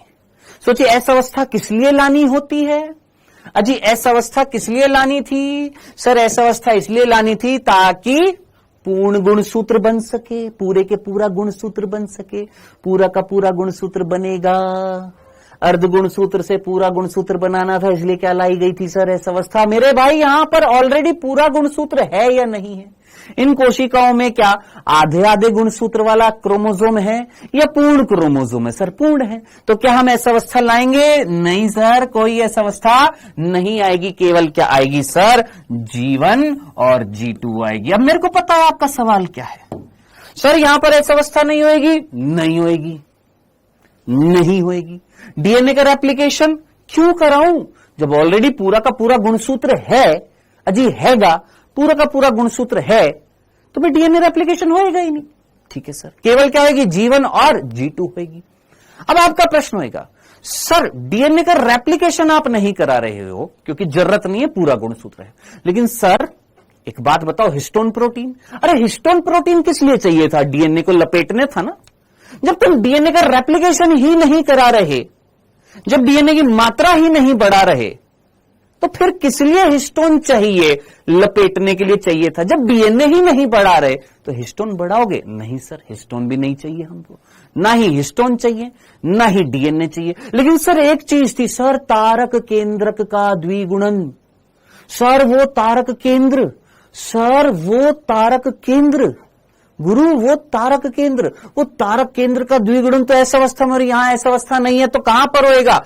G1 जब G2 में इंटरचेंज होएगी, जैसे G1 G2 में बदलती है, उस टाइम पर G1 के एंड पॉइंट पर, G1 के आखिरी समय पर, यहां पर अंग्रेजी में बोलते हैं ट्रांसवर्शन ऑफ G1 इंटू G2। जब G1 जो है G2 में बदलती है, उस टाइम पर क्या होता है? तारक केंद्र का द्विगुणन होता है। तो सर तारक केंद्र का द्विगुणन होएगा? बिल्कुल होएगा। लेकिन लेकिन लेकिन कौन सी अवस्था में? G1 और G2 का जब एक तरीके से बोले जंक्शन जब आएगा, संधि जहां पर होएगी, यानी वो एंड पॉइंट जब G1 G2 में बदलेगा, उस टाइम पर तारक केंद्र का क्या होता है? द्विगुणन। हमारी एनसीईआरटी में कहीं नहीं दे रखा है। बहुत सारे रिसर्च पेपर पढ़ने पड़ते, पढ़ने के बाद में बहुत सारी नॉलेज मिलती है। तो बहुत सारी तो नहीं, सिंपल सी नॉलेज लेकर मैं आपको ये चीज बता रहा हूं कि तारक केंद्र का द्विगुणन जीवन के अंत में होता है। ऐसा अवस्था यहां नहीं होती है, याद रखना। ठीक है जी, चलिए आगे बढ़ते हैं। सर G1 होएगा, G2 होएगा। हाँ जी, अब इसके बाद क्या होएगा? ध्यान से सुनना। अच्छा एक और चीज मेरे भाई, जरा जल्दी से मुझे बताइएगा, यहां पर जो कोशिका जब तैयारी करने के लिए, अर्धसूत्री प्रथम करने के लिए जो तैयारी की गई थी, इस तैयारी को हमने क्या बोला था? सोचो, जिसमें G1S G2 था, इस तैयारी को क्या मैंने अंतरावस्था बोला था? दिमाग लगा, इसको मैंने अंतरावस्था बोला था, इंटरफेज बोला था या नहीं बोला था? जल्दी से सोचिए, इस तैयारी को हमने अंतरावस्था बोला था, इंटरफेज बोला था या नहीं बोला था? बोला था ना। क्या बोला था इसको हमने? अंतरावस्था, यानी क्या बोला था? इंटरफेज। अब मुझे बताओ, क्या यहां पर ये आपको अंतरावस्था दिख रही है? अंतरावस्था कितनी अवस्थाओं से मिलकर बनी हुई है गुरु? 3 अवस्थाओं से। ठोको ताली। कितनी? 3। G1S G2। G1S G2 मिलकर क्या कहला रही है? अंतरावस्था कहला रही है। तैयारी हो रही है क्या करने के लिए? विभाजन करने के लिए जो तैयारी हुई थी, जिसमें G1 था, S था, G2 था, है ना। इसको हमने क्या बोला था? अंतरावस्था। 3 अवस्थाओं से मिलकर। लेकिन सर यहां पर तो केवल 2 अवस्था है, तो क्या अब मैं इनको अंतरावस्था बोलूंगा? नहीं। ये जो तैयारी जो है, यहां पर जो तैयारी हुई है, ये तैयारी जो हुई है अब की बार भैया जरा सोचो, यहां पर तैयारी जो है 3 चरणों में हुई है। पहले दुल्हन के कपड़े लिए गए, दूल्हे के कपड़े लिए गए, और फिर माता पिता के कपड़े लिए गए। अब की बार जो तैयारी हुई है उसमें केवल दूल्हे के कपड़े लिए गए, दुल्हन के कपड़े लिए गए। मम्मी पापा बोले हम तो पुराने कपड़े पहनकर राजी हैं, यानी केवल 2 ही अवस्थाएं आ रही हैं, G1 और G2 अवस्था आ रही है। तो ये तैयारी जो है, इसको हम नाम देते हैं अंतरावस्था। नहीं बोलते इसको, हम बोलते हैं अंतरालावस्था।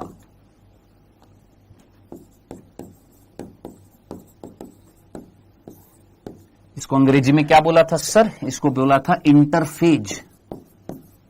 अंतरावस्था को इंग्लिश में क्या बोला था? इंटरफेज।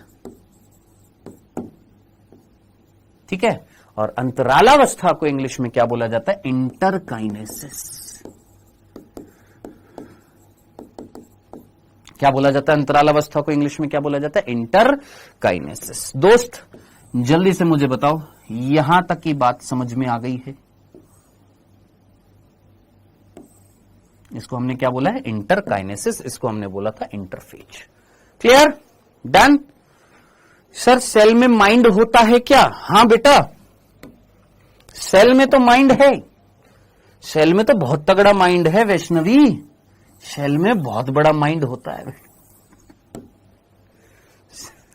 वैष्णवी कह रही है सर क्या सेल में माइंड होता है? हां बेटा, सेल में माइंड होता है, बहुत बड़ा वाला माइंड है उसके अंदर। बस क्या करे वैष्णवी, हमारे यहां पर माइंड नहीं भेजा। चलो आगे बढ़ते हैं। जीवन हो गई है, G2 हो गई है, तैयारियां हो चुकी है वापस से एक और विभाजन की। और अगला जो विभाजन जो है वो क्या कहलाएगा? सर अगला जो विभाजन जो होएगा वो होएगा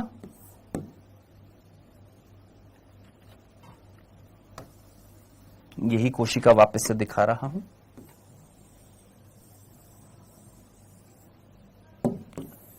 यही कोशिका थी, ये कोशिका थी बेटा, जिनमें जीवन हो गया, G2 हो गया। हाँ सर। सोच जीवन G2 में क्या डीएनए की मात्रा में कोई बदलाव आएगा? सेम टू सेम रहेगी, बस कोशिका का आकार थोड़ा सा बढ़ जाएगा। अंकित प्रियदर्शी कल पढ़ना बेटा, ठीक है? आइएगा।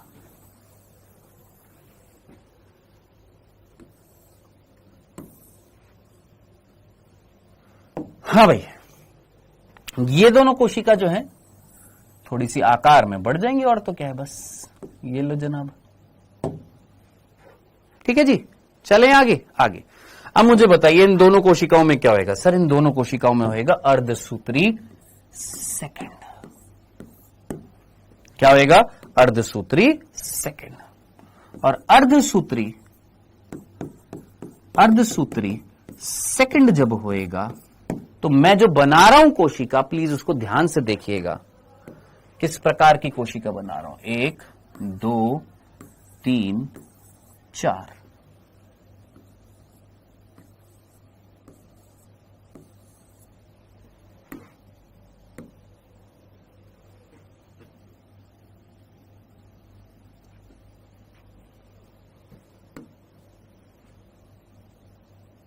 थोड़ा सा बड़ा कर देते, दिखाई नहीं देगा आपको, थोड़ा सा बड़ा कर रहा हूं, ठीक है?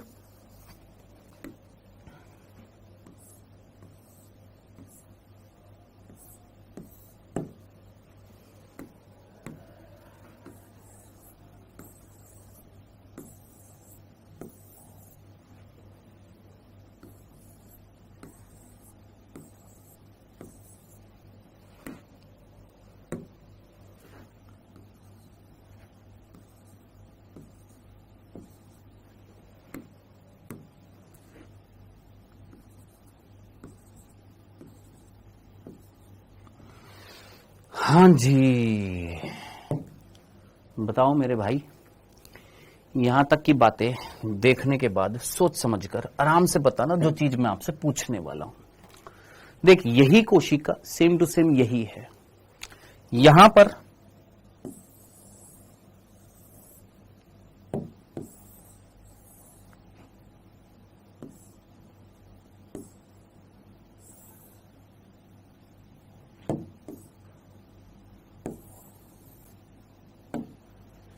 आराम से देखना, अर्धसूत्री प्रथम जब हुआ था तो गुणसूत्र की संख्या कितनी थी? 2 थी, 1 2, लेकिन ये पूरे के पूरे थे।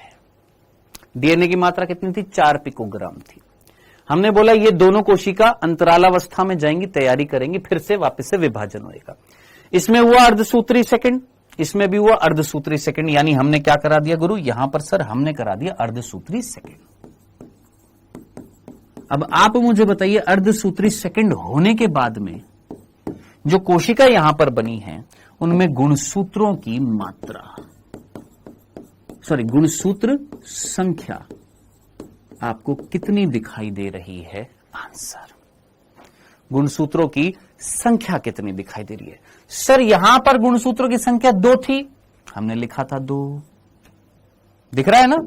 सर यहां पर गुणसूत्रों की संख्या कितनी थी? सर 2 थी, हमने लिखा है 2। अरे लिखा है कि नहीं लिखा? यहां पर गुणसूत्रों की संख्या कितनी है? 1 2, लेकिन पूरे के पूरे थे। डीएनए की मात्रा 4 पिकोग्राम थी। 4 गुणसूत्र की 8 पिकोग्राम, तो यहां पर क्या हो गई थी सर 4 पिकोग्राम 2C हो गया था आंसर।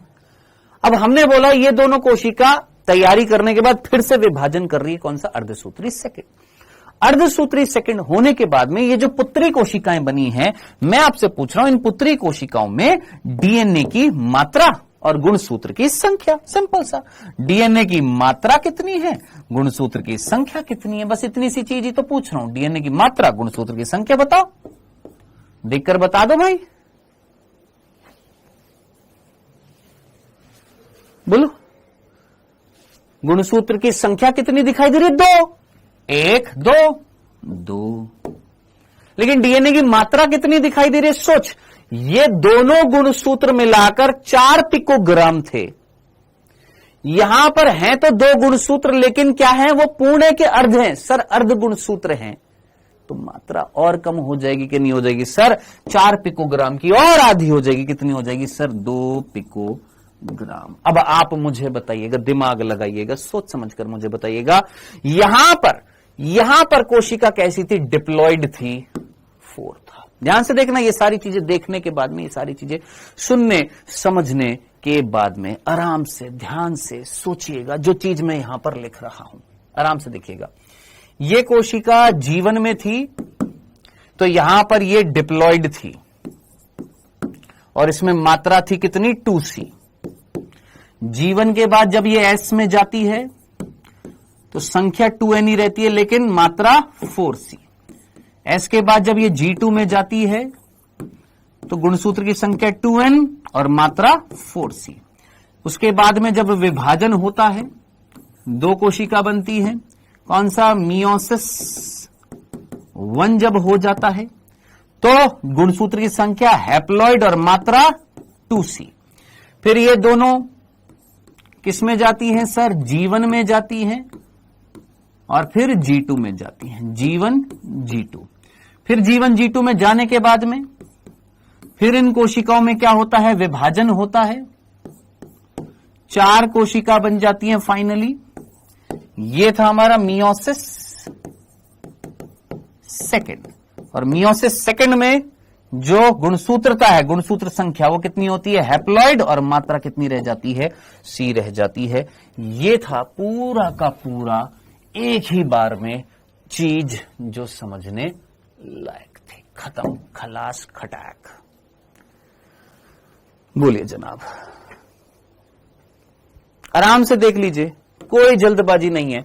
मैंने ऐसे भी दिखा दिया तेरे को, मैंने ऐसे भी दिखा दिया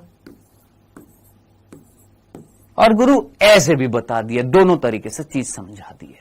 इस डायग्राम को बताकर भी बता दिया है, ऐसे डायरेक्टली भी बता दिया है कि भैया ये है द्विगुणित 2N, S में जाएगी तो भी 2N, G2 में जाएगी तो भी 2N, मियोसिस 1 होएगा तो N, फिर इनमें मियोसिस सेकंड हो जाएगा तो भी क्या बनेगी, N।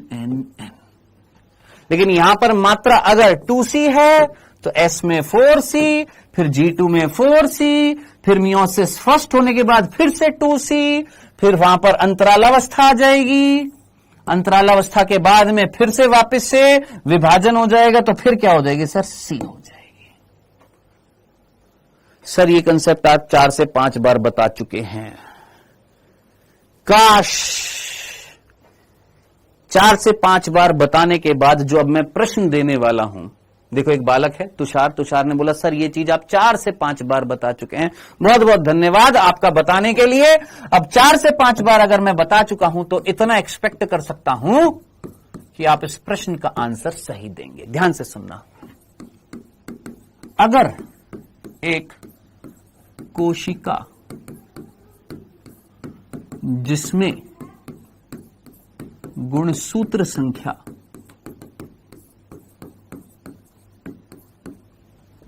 100 है, अगर एक द्विगुणित कोशिका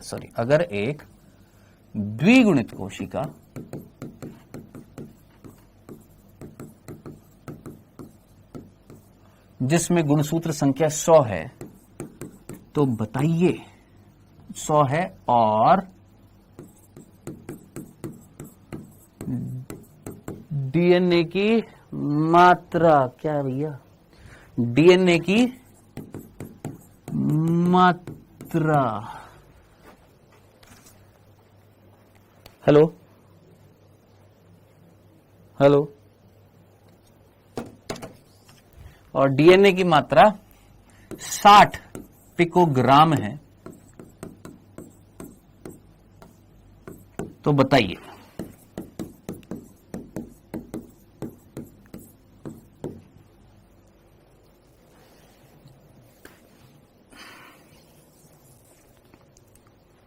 बताएंगे सर? 4C में सी को क्या कहते हैं? सी बेटा, सी उस दिन तो बताया था, चंदू। सी क्या होता है? चंदू होता है, चंदू। हाँ जी, बताओ बताओ बेटा, आंसर बताओ। चलो आंसर बताओ। चलो, कई बच्चे आंसर बताने लग गए। अरे भोंदुओं, प्रश्न तुमने पढ़ लिया, इसमें लिखा है तो बताइए। हमने कुछ पूछा है यहां पर? हैं? ये जो तुम सुजीत कोरी, सुलेखा पाल, तुम आंसर देने लग गए। नाजिया, मैंने क्या पूछा? अभी पूछने तो दो। अरे भोंदुओं, लल्लू लाल, अभी पूछने तो दो क्वेश्चन, आंसर तुम देने लग गए हो। अभी पूछने तो दो। क्या बताइए? ये पूछे सर, क्या बताइए? हाँ जी, पहला, एस अवस्था के बाद गुणसूत्र संख्या और डीएनए की मात्रा।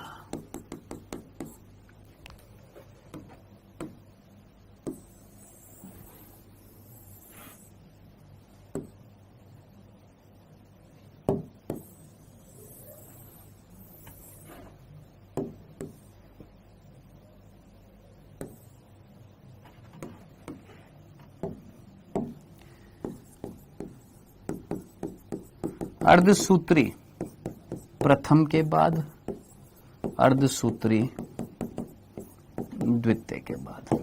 अब करो, पूरा टाइम दे रहा हूं करने का, आराम से करो, कोई जल्दबाजी नहीं। जान देखो, जल्दबाजी में गलती हो जाएगी। आराम से करो, कोई जल्दबाजी नहीं, आराम से करना, आराम से करो। पहले का आंसर, दूसरे का आंसर, तीसरे का आंसर।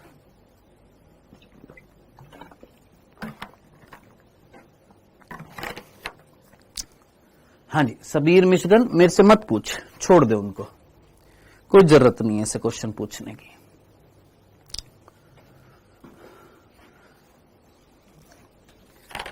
मैं जो करा रहा हूं वो कर ले बस।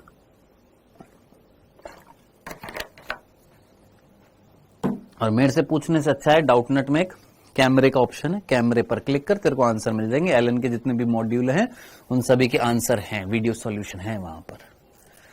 हाँ भैया, कशिश गुप्ता, बहुत बढ़िया, बहुत बढ़िया भाई, बहुत बढ़िया।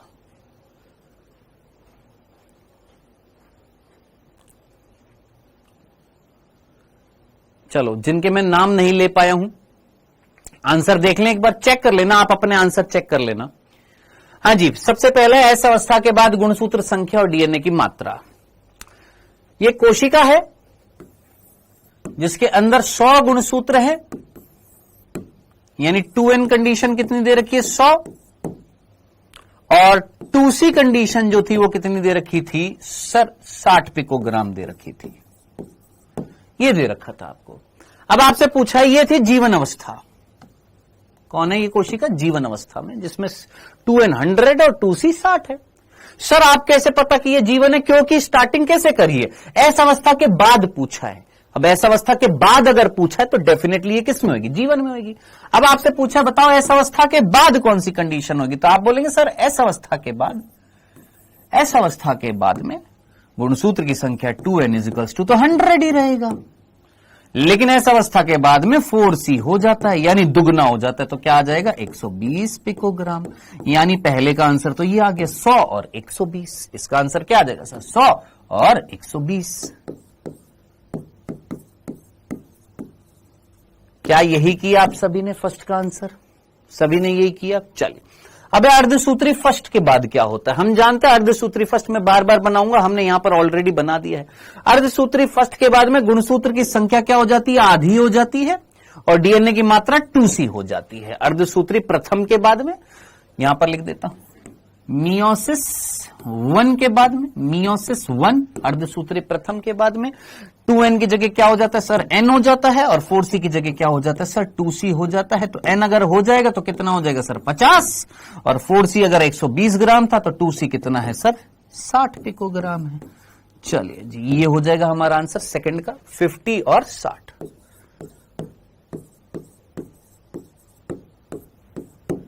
अब पूछा है आपसे अर्धसूत्री सेकंड के बाद क्या होगा, हमने देखा था अर्धसूत्री सेकंड में क्या हो जाता है सर, गुणसूत्र की संख्या तो वही हैप्लॉइड रहती है, डीएनए की मात्रा C हो जाती है ना। जब मियोसिस सेकंड हो जाता है तो उसमें हैप्लॉइड ही रहती है, कोशिका तो हैप्लॉइड रहती है, लेकिन डीएनए की मात्रा क्या हो जाती है, C हो जाती है। अब आप आंसर दे दीजिए, हैप्लॉइड है तो 50 ही रहेंगे, और 2C अगर 60 पिकोग्राम था तो कितना हो जाएगा सर, 30 पिकोग्राम। तो इधर क्या आ जाएगा, 50 और 30। डन मेरे भाई। तो ये हो गया हमारा गुणसूत्र संख्या, और ये जो हो गया ये हमारी डीएनए की मात्रा। अब आप देख लीजिए आप में से कितने बच्चों के ये आंसर आए हैं। जिनके ये आंसर आए हैं बहुत बढ़िया, जिनके नहीं आए हैं भाई साहब, बालक बोल रहे खुद ही देख लो, 5 से 6 बार बता चुके, फिर भी तुम्हारी खोपड़ी में अगर ये बातें नहीं बैठ रही हैं तो भैया अब इससे ज्यादा तो हमारी भी खोपड़ी में कोई तरीका नहीं है तुमको समझाने का। बोलो, सारे राइट निकले, सारे सही हैं, ये सारी बातें आपको समझ में आ गई है एकदम बिल्कुल अल्फिशा। मैंने परसों एक चीज बताई थी, उसको है ना परसों के लेक्चर को एक बार ध्यान से सुनना कि कैसे मिलेंगे डॉक्टर साहब सीरीज के, ठीक है। डन। आज के बाद अगर कोई क्वेश्चन आया इस तरीके का कि बताओ अर्धसूत्री प्रथम के बाद कितना होएगा, अर्धसूत्री द्वितीय के बाद कितना होएगा, एस अवस्था के बाद कितना होएगा, तो कभी गलत तो नहीं करेंगे, पक्का। चले तो अब आप फाइनली मुझे बता दीजिए, अर्धसूत्री विभाजन में कितनी बार डीएनए का रेप्लिकेशन होता है। अगर कोई कोशिका अर्धसूत्री विभाजन करना चाहती है, अगर किसी कोशिका में अर्धसूत्री विभाजन होता है तो कितनी बार डीएनए का रेप्लिकेशन होता है। तो ये हमारा कौन सा बिंदु था सर, तीसरा। इसके बाद में चौथा लिख देता हूं, अर्धसूत्री विभाजन में, अर्धसूत्री विभाजन के दौरान डीएनए की प्रतिकृति एक बार होती है,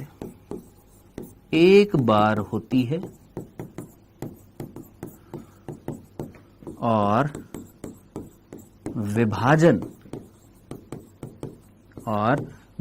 अब विभाजन में केंद्रक का विभाजन भी और कोशिका द्रव्य का विभाजन। अब यहां पर विभाजन में किसकी बात करेंगे हम, दोनों चीजें, केंद्रक विभाजन भी, कैरियोकाइनेसिस भी, और कोशिका द्रव्य विभाजन, साइटोकाइनेसिस भी। कितनी बार होता है, 2 अनुक्रमिक चक्रों में होता है। दो क्रमिक मीन्स क्रम में आने वाले, क्रमिक चक्रों में होता है, जिन्हें मियोसिस, इंग्लिश में लिख रहा हूं, बाकी आप जानते हैं इसको आप अर्धसूत्री लिख सकते हैं, जिन्हें मियोसिस 1 और मियोसिस 2 कहते हैं। लो जनाब, ये मैंने पूरी लाइन यहां से यहां तक लिख दी है। सर हमको तीसरा समझ में नहीं आया, कोई बात नहीं बेटा, छोटी छोटी बुद्धि में छोटी छोटी चीजें नहीं आ पाती है समझ में, कितनी बार आपको समझा है ना। अनु कुमारी कह रही सर हमको तीसरा समझ में नहीं आया कि युग्मक सदैव अगुणित होते हैं, युग्मन सदैव द्विगुणित। सर हमको समझ में नहीं आया बेटा, कोई बात नहीं, कई बार चीजें समझ में नहीं आती है क्योंकि बुद्धि जो है हमारी चली नहीं है आज तक, है ना, और हमने चलाने की कोशिश भी नहीं करी है सर, अब कह रही है नहीं सर हमको पहला बिंदु समझ में नहीं आया। सर ये पहला बिंदु हमको समझ में नहीं आया। बहुत बढ़िया बेटा, तुमको कुछ भी समझ में नहीं आया, तुमको कुछ भी समझ में नहीं आया, और हमारे अंदर और हिम्मत नहीं है कि तुमको बार बार उसी चीज को 10 बार रिपीट करें। ठीक है, चलो जी, यहां तक की बातें हम लोगों ने कर ली है टोटल। ये हमारे बिंदु हो चुके हैं बेटा, 4 बिंदु हो चुके हैं अर्धसूत्रीय विभाजन में। हमने पहला बिंदु ये पढ़ा, अर्धसूत्रीय विभाजन की क्यों जरूरत है, क्या जरूरत है, तो हमने सीधा सा आंसर लिख दिया कि अर्धसूत्रीय विभाजन की इसलिए जरूरत है ताकि जनक और संतति में गुणसूत्रों की संख्या समान अगर रखनी है तो हम पहले अर्धसूत्री कराते हैं जो अगुणिता लाती है, फिर निषेचन कराते हैं जो द्विगुणिता लाती है। डन, 2 बिंदु। तीसरा, ये पढ़ने के बाद में ये जो चीज जब हमने पढ़ी तो ये एग्जाम्पल हमने देखा, ये एग्जाम्पल देखने के बाद में हमारे पास 2 केस आए।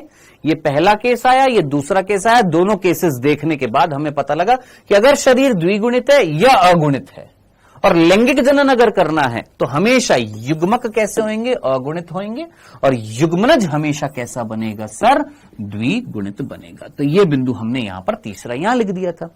चौथा बिंदु जो यहां पर लिखा हुआ था उसको हमने पूरा डिटेल में यहां पर इस तरीके से इस डायग्राम के द्वारा समझ लिया या इस तरीके से समझ लिया, और एक प्रश्न भी हम लोगों ने कर लिया है। जनाब, आई होप यहां तक की सारी चीजें क्लियर हो गई होंगी। चलें अब आगे बढ़ते हैं। अब इस चैप्टर में हमें पढ़ना क्या है। इस चैप्टर में बेटा हम लोगों को कुल मिलाकर अब जो चीज बची है वो केवल इतनी सी बची है कि हमें अर्धसूत्री प्रथम पढ़ना है और क्या पढ़ना है, अर्धसूत्री द्वितीय पढ़ना है। इनकी अवस्थाएं पढ़नी है। ठीक है, अर्धसूत्री प्रथम, अर्धसूत्री सेकंड, इनकी अवस्थाएं पढ़नी है। जल्दी से मुझे बताइएगा सोच समझकर। फटाफट एक प्रश्न मैं आपसे पूछने वाला हूं, एक और। देखो प्रश्न तो आते रहेंगे, प्रश्न आते रहेंगे आपके पास में। हाँ जी, जल्दी से, फटाफट जल्दी से मुझे बताइएगा, इनमें से कौन सा विभाजन है जिसमें गुणसूत्रों की संख्या आधी हो रही है।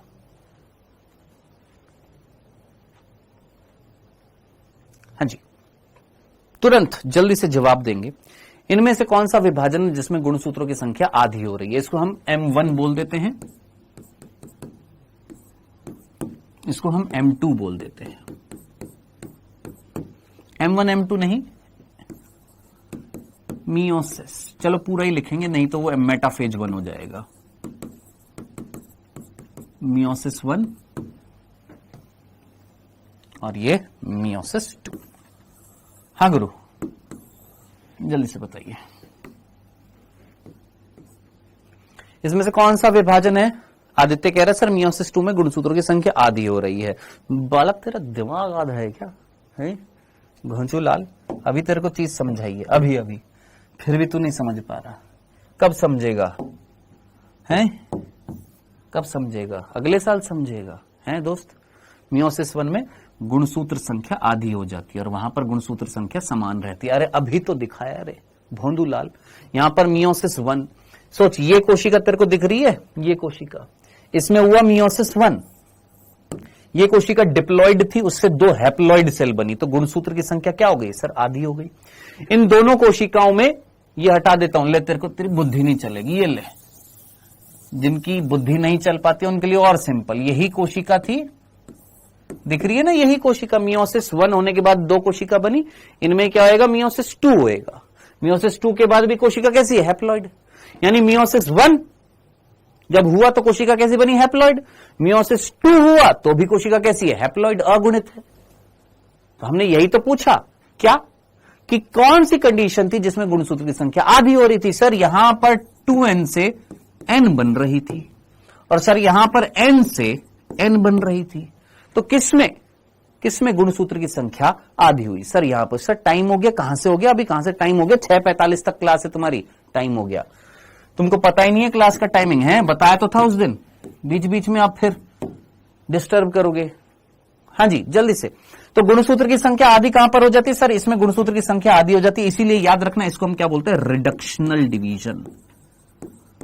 रिडक्शनल डिवीजन कहते हैं, रिडक्शनल डिवीजन कहते हैं। रिडक्शनल वर्ड कहां से है, रिड्यूस। रिड्यूस का मतलब क्या होता है, कम कर देना, आधा कर दिया हमने यहां पर। क्या यहां पर गुणसूत्रों की संख्या रिड्यूस होती हुई दिखाई दे रही? इतना तो समझ में आता है ना, इतनी तो बुद्धि समझ में आती है ना। रिड्यूस का मतलब होता है कम कर देना। रिड्यूस हो रही है, अरे कम हो रही है, 2n से n हो रही है, तो हम क्या बोलेंगे इस विभाजन को? Sir reductional division. ठीक है, अब इधर देखिएगा, इस विभाजन को हम क्या बोलते हैं? Sir equational division.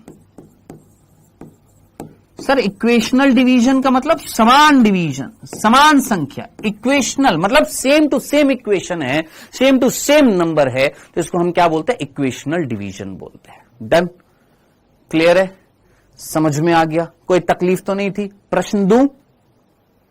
अरे भैया ये देखने के बाद कोई तकलीफ तो नहीं थी? जल्दी से मुझे बताओ। मियोसिस सेकंड में ये एक कोशिका हैप्लॉइड है, इसमें आपने मियोसिस सेकंड कराया, 2 कोशिका बनी, ये भी हैप्लॉइड, ये भी हैप्लॉइड, यानी ये हैप्लॉइड से 2 हैप्लॉइड बन रही है, यानी गुणसूत्रों की संख्या समान है। हाँ सर, तो मियोसिस सेकंड कैसा? इक्वेशनल है। यहां पर देख, ये डिप्लॉइड थी, इसमें तूने मियोसिस 1 कराया तो 2 कोशिका बनी, यहां 2n से n बन रही है, यानी रिड्यूस हो रही है। हाँ सर, तो यही चीज तो मैंने यहां पर लिखी है कि ये रिडक्शनल डिवीजन है, ये इक्वेशनल। इक्वेशनल का मतलब समान, सम विभाजन, सम विभाजन, सम विभाजन, और यहां कैसा है? विषम विभाजन। ठीक है जी, प्रश्न करें जल्दी से, फिर एनसीईआरटी कसरत करेंगे। है, आइए प्रश्न।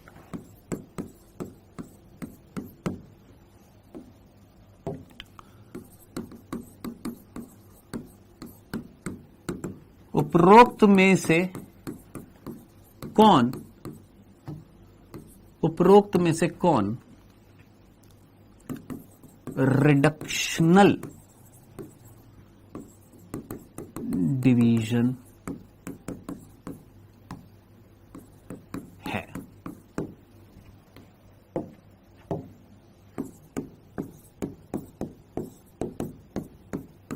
हाँ जी,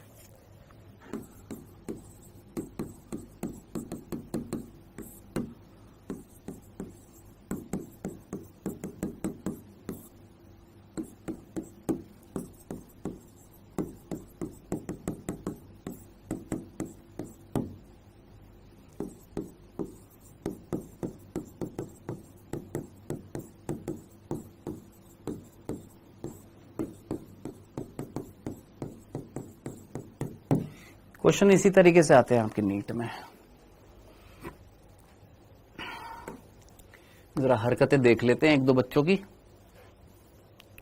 और नाम जरा नोट कर लेते हैं एक बार। प्लीज उनका नाम नोट करने दीजिएगा मेरे को, ताकि उनको ब्लॉक किया जा सके। जरा नाम नोट करना इसका।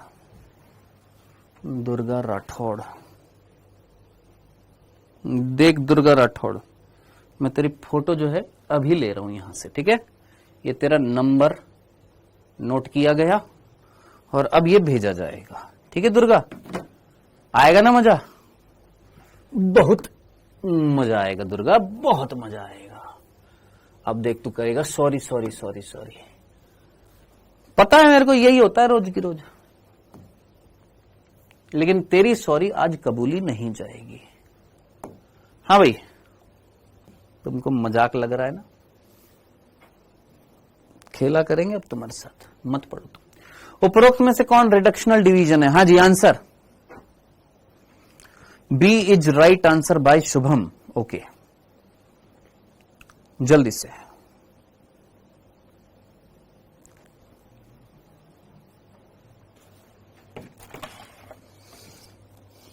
तुम्हारी बुद्धि सिर विर हिल चुका है क्या? रे सुमित जोहरा, अबे तुम क्या हो बे यार, तुम लोग बिल्कुल ही बदतमीजी की हदें पार कर रखी हैं यार। हैं? सुमित जोरा, नंबर नोट करो इसका जरा।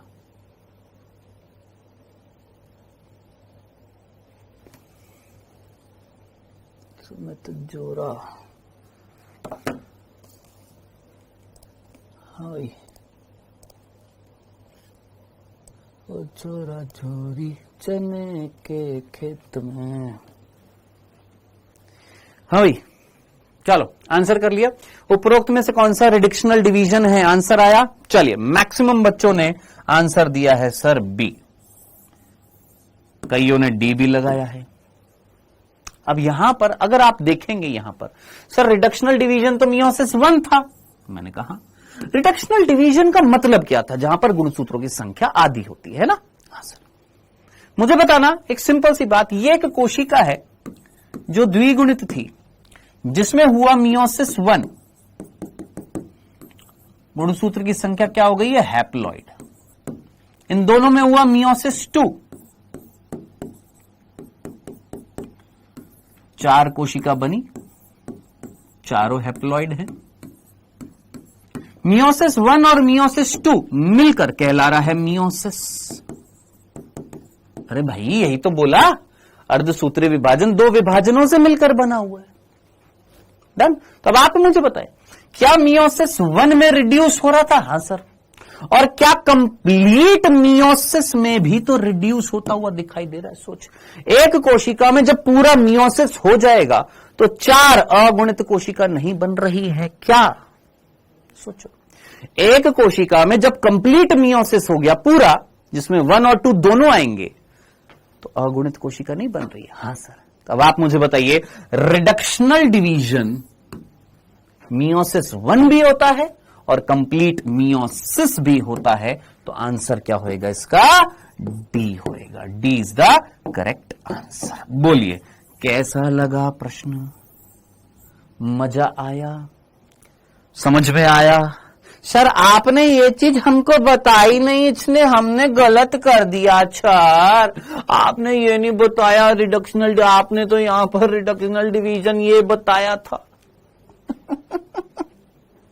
सर आपने अधूरा बताया। बहुत नाइंसाफी करते हो सर आप हमारे साथ, आप बहुत नाइंसाफी करते हो सर। चलो, तो अर्धसूत्री प्रथम रिडक्शनल डिवीजन है और पूरा अर्धसूत्री विभाजन भी रिडक्शनल डिवीजन है।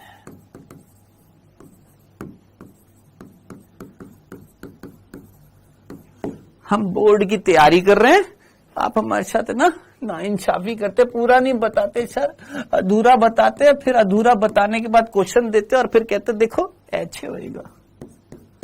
हाँ भाई चलो, तुम मुझे बताओ, यहां पर अर्धसूत्री सेकंड जो था ये इक्वेशनल डिवीजन है। कोई और इक्वेशनल डिवीजन आपको याद है? हाँ जी, एक बालक कह रहे सर ये भी तो ठीक है। अरे भोंदूलाल, अर्धसूत्री सेकंड क्या रिडक्शनल डिवीजन था? सर तीनों सही है, ये भी सही है क्या? नहीं, ये सही है, ये सही है, ये सही नहीं है। हाँ भाई जल्दी से मुझे बताओ, अर्धसूत्री सेकंड क्या रिडक्शनल डिवीजन था? नहीं सर, इक्वेशनल था, समविभाजन था। क्या ऐसा कोई समविभाजन और भी था? हाँ सर। कौन था? समसूत्री। तो याद रखना, समसूत्री भी इक्वेशनल डिवीजन होता है और अर्धसूत्री सेकंड भी इक्वेशनल डिवीजन होता है। याद रखना, इस बात को भूल मत जाना। डंडना डंडन, क्लियर है? बढ़िया। तो अगर आपसे पूछा जाए रिडक्शनल डिवीजन कौन से होते हैं, तो 2 एग्जांपल याद रखना, मियोसिस 1 और कंप्लीट मियोसिस। इक्वेशनल डिवीजन कौन से होते हैं? तो मियोसिस 2 और माइटोसिस। ये क्या होते हैं? हमारे इक्वेशनल डिवीजन होते हैं। ठीक है, याद रहेगा। अच्छा, यहां वाली चीज को, ये जो फॉर्मूला लिखा था, यहां वाली चीज को हम डायरेक्टली लिख सकते हैं। अगर आपको डायरेक्टली याद रखना है तो भूल मत जाना, याद रखना ये वाली चीज, एस अवस्था के बाद उत्पाद क्या होएगा, यहां पर लिख देता हूं। फिर हम क्वेश्चंस की प्रैक्टिस करते हैं। अभी है हमारे पास टाइम। यहां पर फॉर्मूला सीधा याद रखना है बेटा आपने। इसको यहां पर बना देते हैं और यहां पर अपन फॉर्मूला लिख देते हैं। ठीक है,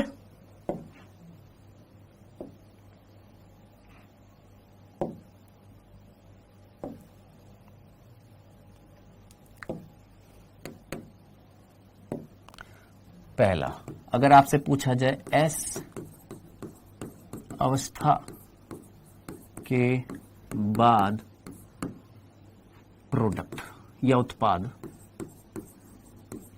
क्या बनता है, तो फॉर्मूला क्या, एस अवस्था के बाद क्या बनेगा, 2n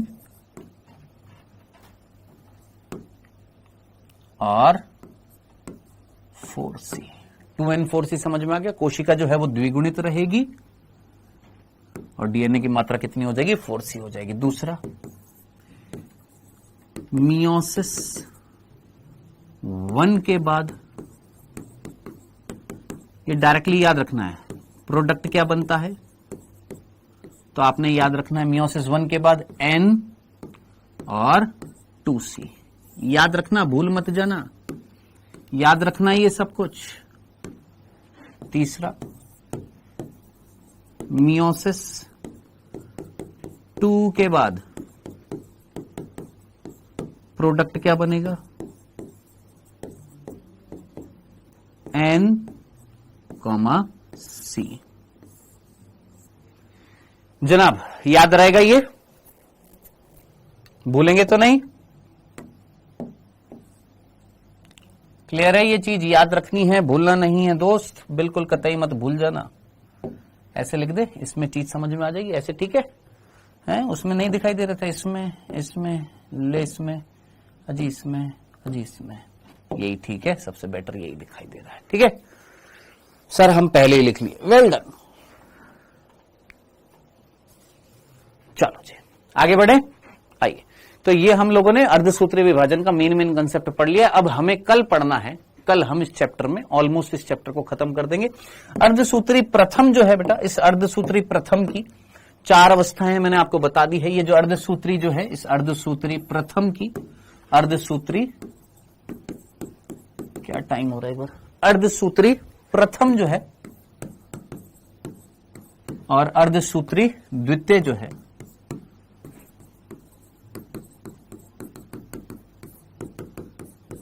इनकी 4 अवस्थाएं पढ़ेंगे। कौन कौन सी? Prophase 1, metaphase 1, anaphase 1, telophase 1। और यहां पर क्या पढ़ेंगे? Same to same, prophase 2, metaphase 2, prophase 2, metaphase 2, anaphase 2 और टीलोफेज 2, ये अपन पढ़ने वाले हैं। ठीक है, तो कल अपन ये पढ़ेंगे और चैप्टर खत्म हो जाएगा। ये नहीं पढ़ेंगे सर, क्यों नहीं पढ़ेंगे? क्योंकि ये ऑलरेडी पढ़ चुके सर। कब पढ़ चुके हैं भाई? ये क्या था? समसूत्री था। तो अपन ये कल पढ़ेंगे, ये अपन कल पढ़ेंगे, वो बता दूंगा मैं आपको, वैसे समझा तो दिया है फिर भी बता दूंगा। ये अपना कल चैप्टर खत्म करेंगे। ठीक है, आ जाते हैं, कुछ प्रश्न कर लेते हैं। यहां पर एनसीईआरटी कसरत में लेकर आया था, कहां जल्दी से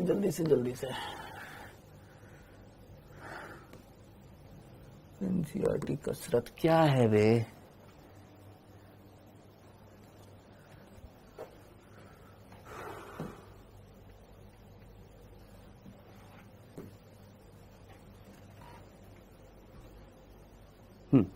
देखिए पेज नंबर 121 मैंने कितने क्वेश्चंस करा दिए हैं? पेज नंबर 121 या 163 पर 17 क्वेश्चन थे, ये अपन लोगों ने कर लिए थे।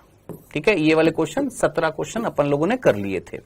फिर आया था पेज नंबर 122 जिस पर 8 क्वेश्चन थे। 122 पुराना, नई में 164, इस पर 8 क्वेश्चन थे, ये भी अपन लोगों ने कर लिए थे। फिर पेज नंबर 123 या 164 पुरानी जिसमें 13 क्वेश्चन थे, ये भी अपन लोगों ने कर लिए थे। ठीक है, फिर आया था पेज नंबर 120, एक सेकेंड, ये अपन ने कर लिए थे ना? एक सेकेंड, हाँ ये अपन ने कर लिए थे। फिर आया था पेज नंबर 124, इस पर भी 13 थे। 165 पुरानी एनसीईआरटी में, इसमें कितने थे? 13 क्वेश्चन थे, जिसमें अच्छा यहां पर मैंने आपको 5 क्वेश्चन करने के लिए बोले थे, याद आ गया मेरे को, याद आ गया। 12, 13 कहां तक कराए थे? 3 ये दिए थे, 11, 12, 13, हाँ यहां से कराना था मेरे को, याद आ गया। 10 करा दिए थे मैंने आपको, यहां तक करा दिए थे, 10 करा दिए थे, 11वां कराना था। जल्दी से करिएगा फटाफट, है अभी अपने पास टाइम है, अभी अपने पास टाइम है दोस्त, अभी है टाइम।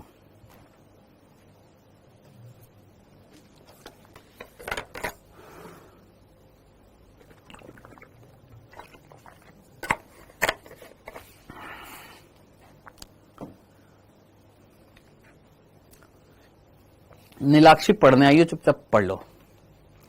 यहां पर ऐसे करा दो और वैसे करा दो और ऐसे करा दो, वैसे करा दो। कई बार बता चुका हूं, पोल वाला फीचर नहीं है मेरे पास में। और क्या नीट के एग्जाम में क्या पोल आएगा क्या वहां पर? ऑफलाइन एग्जाम में नहीं ना। माइटोसिस के संदर्भ में गलत विवरण का चयन करना था। गुणसूत्र बिंदु का टूटना एनाफेज में होता है। मेटाफेज पर सभी गुणसूत्र केंद्र में होते हैं। स्पिंडल रेशे गुणसूत्र के गुणसूत्र बिंदु से जुड़ते हैं। गुणसूत्र टीलोफेज में असंघनित होता है। मेरे दोस्त, आपको याद आ रहा होगा, मैंने आपको बताया था, यहां पर सभी ने कर दिया आंसर। 11th का क्या गलत बताना था? गलत क्या हो जाएगा? स्पिंडल रेशे यानी तर्कु तंतु जो है गुणसूत्र के गुणसूत्र बिंदु से जुड़े थे कि काइनेटोकोर से जुड़े थे? हाँ जी, कहां पर जुड़े हैं? स्पिंडल रेशे गुणसूत्र के कहां पर जुड़े हैं? गुणसूत्र बिंदु पर जुड़े हैं कि काइनेटोकोर से? काइनेटोकोर, गुणसूत्र बिंदु पर नहीं जुड़े हुए थे, आपको बताया था। ये गलत है, ये गलत है, तो आंसर क्या हो जाएगा? थर्ड हो जाएगा। नेक्स्ट, जल्दी से करिएगा फटाफट।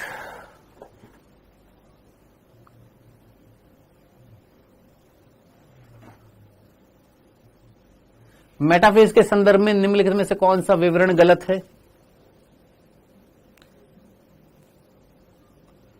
मेटाफेज के संदर्भ में निम्नलिखित में से कौन सा विवरण गलत है?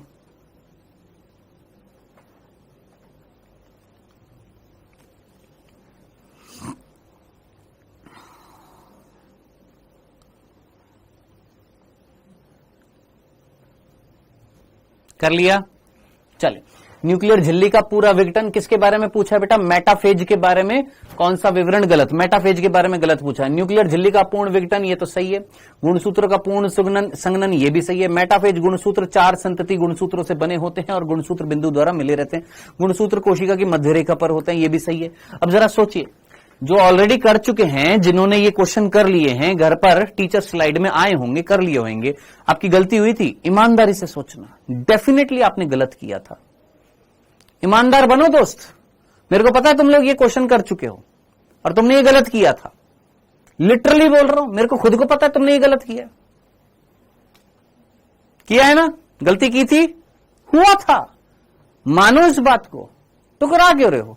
और जब गलती करी, उसकी तुमने अगली स्लाइड देखी और अगली स्लाइड पर तुमको ये आंसर मिला और अब तुम आंसर दे रहे हो ये वाला। गलत करने के बाद क्या तुमने एनसीईआरटी पढ़ी? सर, हमको तो तीसरा ऑप्शन ही समझ में नहीं आया। मेटाफेज पर जो गुणसूत्र हैं वो 4 संतति गुणसूत्रों से बने हुए हैं। मुझे बताना, एक गुणसूत्र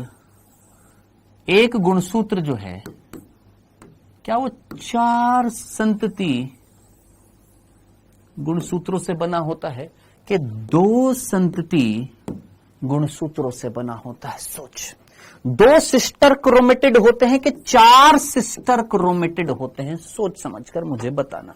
सर, हमको तीसरा समझ में नहीं आया, अब समझ में आया। मुझे बता, मेटाफेज पर जो गुणसूत्र हमने लगाए थे मध्य रेखा पर, क्या वो ऐसे थे?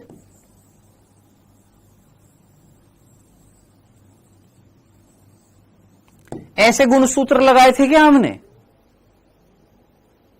सोचो, क्या ऐसा गुणसूत्र देखा था जिसमें 4 संतति गुणसूत्र हैं, या 2 संतति गुणसूत्र थे, या अर्ध गुणसूत्र थे? सोचो, 2 थे ना, 2 सिस्टर क्रोमेटिड थे। ये बोल रहा 4, हो गया ना गलत। तो ये था आंसर, किस वजह से ये गलत हुआ था। आई होप मीनिंग समझ में आया होगा। ठीक है, ये 13वां प्रश्न है, जल्दी से। वेल डन दीपिका साहू, बहुत बढ़िया। सर, ये तो गलत बात है। लक्ष्मण प्रजापति, अरे यार, क्या करें तुम लल्लुओं का हम। क्रोमोसोम की संख्या को दुगना करने के लिए माइटोटिक कोशिका विभाजन को किस अवस्था के बाद विघटित करके प्राप्त किया जाता है? कैसा जबरदस्त क्वेश्चन है ना।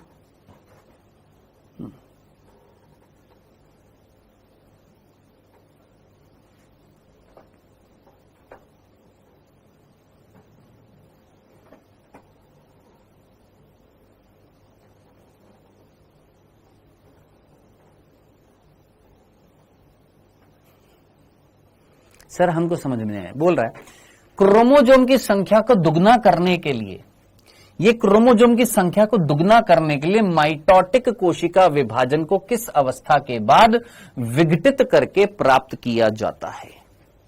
अब भी क्वेश्चन समझ में नहीं आया। क्रोमोसोम की संख्या को दुगना करने के लिए माइटोटिक कोशिका विभाजन को किस अवस्था के बाद विघटित करके प्राप्त किया जा सकता है?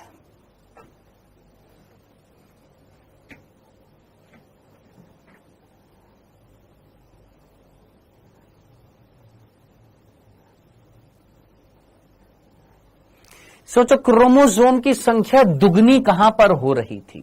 मैंने बोला एक कोशिका 2n है, ये 4n कब हो रही थी विनीता, जरा सोचो। हमको कुछ समझ नहीं आता, नया बैच लेकर आओ।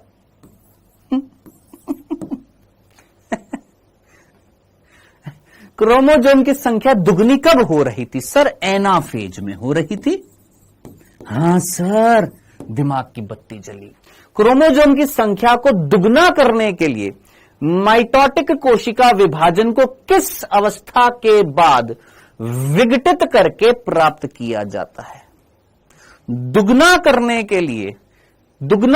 के लिए समसूत्री विभाजन को किस अवस्था के बाद विघटित करके प्राप्त किया जाता है? हाँ भाई, आप में से कई बच्चे लगाएंगे आंसर एनाफेज लगाएंगे, लेकिन आंसर क्या है? मेटाफेज। क्यों सर? अरे तुमसे ये पूछा है, ये प्राप्त अगर करना है तो इसको कौन सी अवस्था से गुजरना पड़ेगा?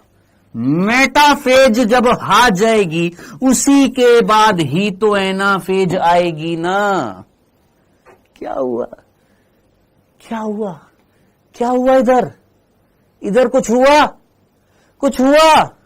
सर प्लीज नया बैच लाओ ना, लेक्चर के दौरान हमारा क्लियर नहीं होता है, प्लीज प्रभु दया करो, टेंशन आता है बहुत। अरे एक काम करो बेटा, छोड़ दो, आप तुमसे ना हो पाएगा विनीता, हम तुमको साफ साफ बता रहे हैं।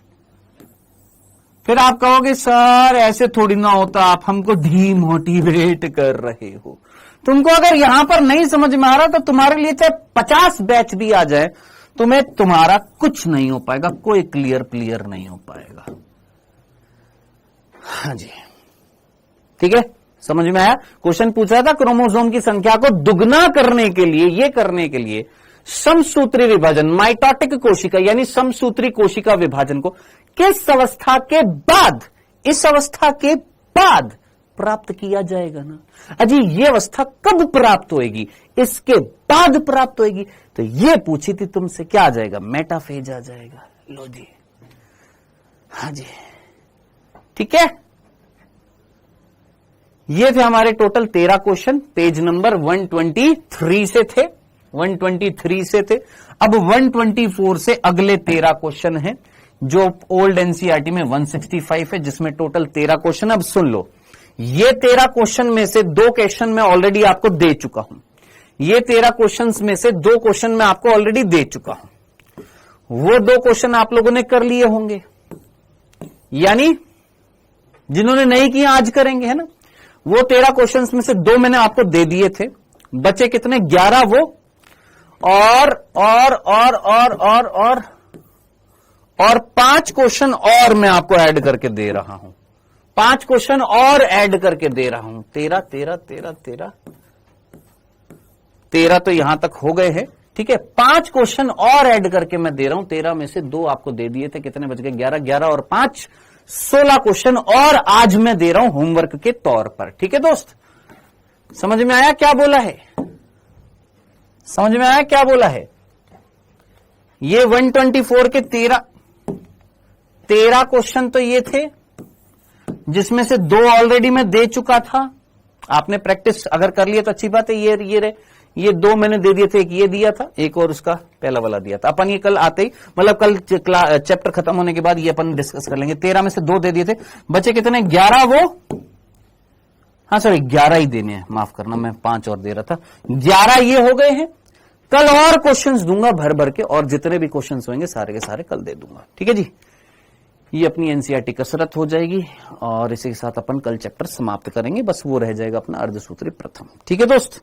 अब बताइए सर, विघटित का मतलब क्या होता है?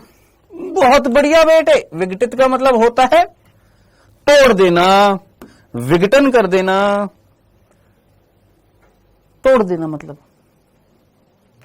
सर गुणसूत्र कैसे दुगने हो जाते? अरे चीकू लाल, अरे चीकू, ओ चीकू, चीकू चीकू चीकू, क्या मैंने तेरे को, अरे मोरी अम्मा, चीकू मेरे को एक बात बता, तेरे को ये पहला गुणसूत्र, ये 2 गुणसूत्र तेरे को दिख रहे हैं? हाँ सर।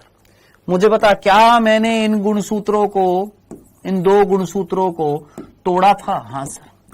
एनाफेज में, ये मेटाफेज है, मेटाफेज के बाद एनाफेज में तोड़ा था? हाँ सर। बता, टूट गए थे? बता मेरे को। ये दोनों गुणसूत्र मिलकर 2n कंडीशन थी। अब मुझे बता गुणसूत्र कितना है? 1 1 1 1, मतलब 1 1 2 2, टोटल गुणसूत्र कितने हैं सर? 4 है। क्या हो जाएगा सर? ये कंडीशन क्या कहलाएगी सर? 4n कहलाएगी। उस दिन तो बताया तेरे को मेरे भाई, एनाफेज जब पढ़ाई थी।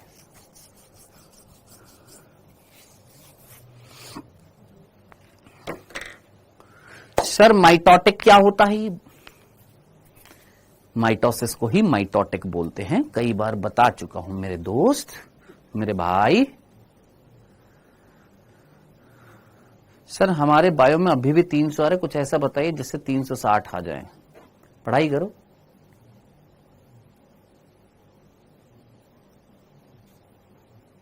पेलिकल झिल्ली कहां से बनती है क्रोमोसोम पर? पेलिकल झिल्ली प्रोटीन से बनी होती है बेटा, प्रोटीन का आवरण होता है।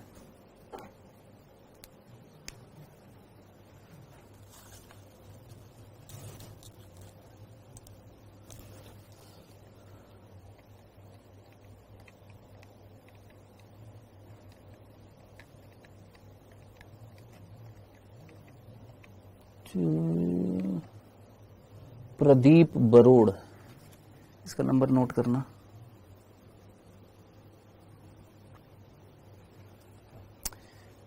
शायद आप लोगों को ना अब सजा देने का टाइम आ गया। आप में से कुछ सिलेक्टेड को, जिनके आज मैंने फोटो ले ली है ना बेटा,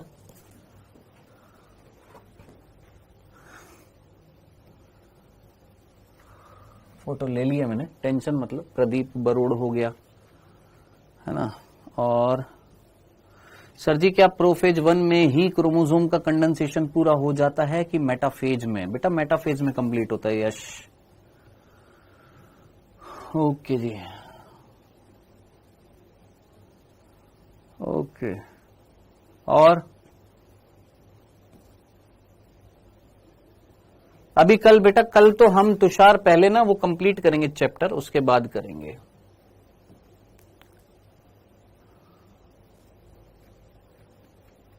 रश्मि वर्मा ऑलरेडी बता चुका हूं मैं, आप पुराना परसों का लेक्चर देखो।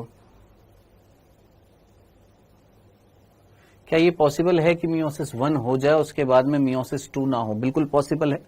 कैसे सर? मियोटिक पॉइजन होते हैं, मियोटिक पॉइजन जिसको हम मियोटिक विष बोलते हैं, जो मियोसिस 2 होने से रोक देते हैं। जैसे परऑक्सी एसिटाइल नाइट्रेट, जो एक विषैला पदार्थ होता है जो धुंध में भी मिलता है, ठीक है, ये रोक देता है किसको? मियोसिस 2 को भी रोक देता है। माइटोसिस को भी रोकने वाले कारक होते हैं जिनको हम माइटोटिक विष बोलते हैं। जैसे एजाइड्स होते हैं, अमाइड्स होते हैं, कॉल्चिसिन होता है। ये आपको प्रीवियस ईयर क्वेश्चन में वर्ड दिख जाएंगे। कॉल्चिसिन, कॉल्चिसिन क्या होता है? केमिकल होता है जो एक माइटोटिक पॉइजन होता है या माइटोटिक विष कहलाता है, जो स्पिंडल तर्कु तंतु को निकलने से रोकता है।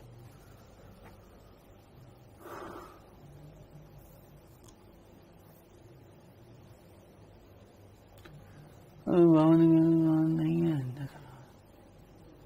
क्या अर्धसूत्री विभाजन? अबे तुम बावले हो क्या? कौन है ये? हिमांशी साहू। क्या अर्धसूत्री विभाजन? इक्वेशनल विभाजन। इक्वेशनल का मतलब क्या होता है? सम विभाजन। सम विभाजन का मतलब क्या होता है? बराबर। 2n से तुमने 4 कोशिका बनाई थी, हैप्लॉइड बने। कैसी बातें करते हो यार तुम? यार बिल्कुल भी इस्तेमाल नहीं करते बुद्धि का, है?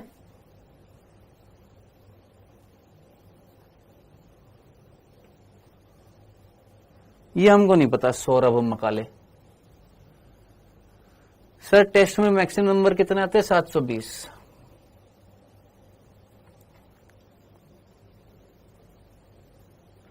परागकण किस विभाजन के द्वारा बनता है? समसूत्र भी होता है, अर्धसूत्र भी होता है, अगले चैप्टर में पढ़ेंगे। चलो मिलते हैं कल। और जिन जिन के मैंने नंबर नोट किए हैं तुम आज देखना, तुम्हारी खैर, तुम्हें ढंग से बैंड बजाता हूं। तुम लोग बहुत मजे लेते हो ना क्लास में। बाय।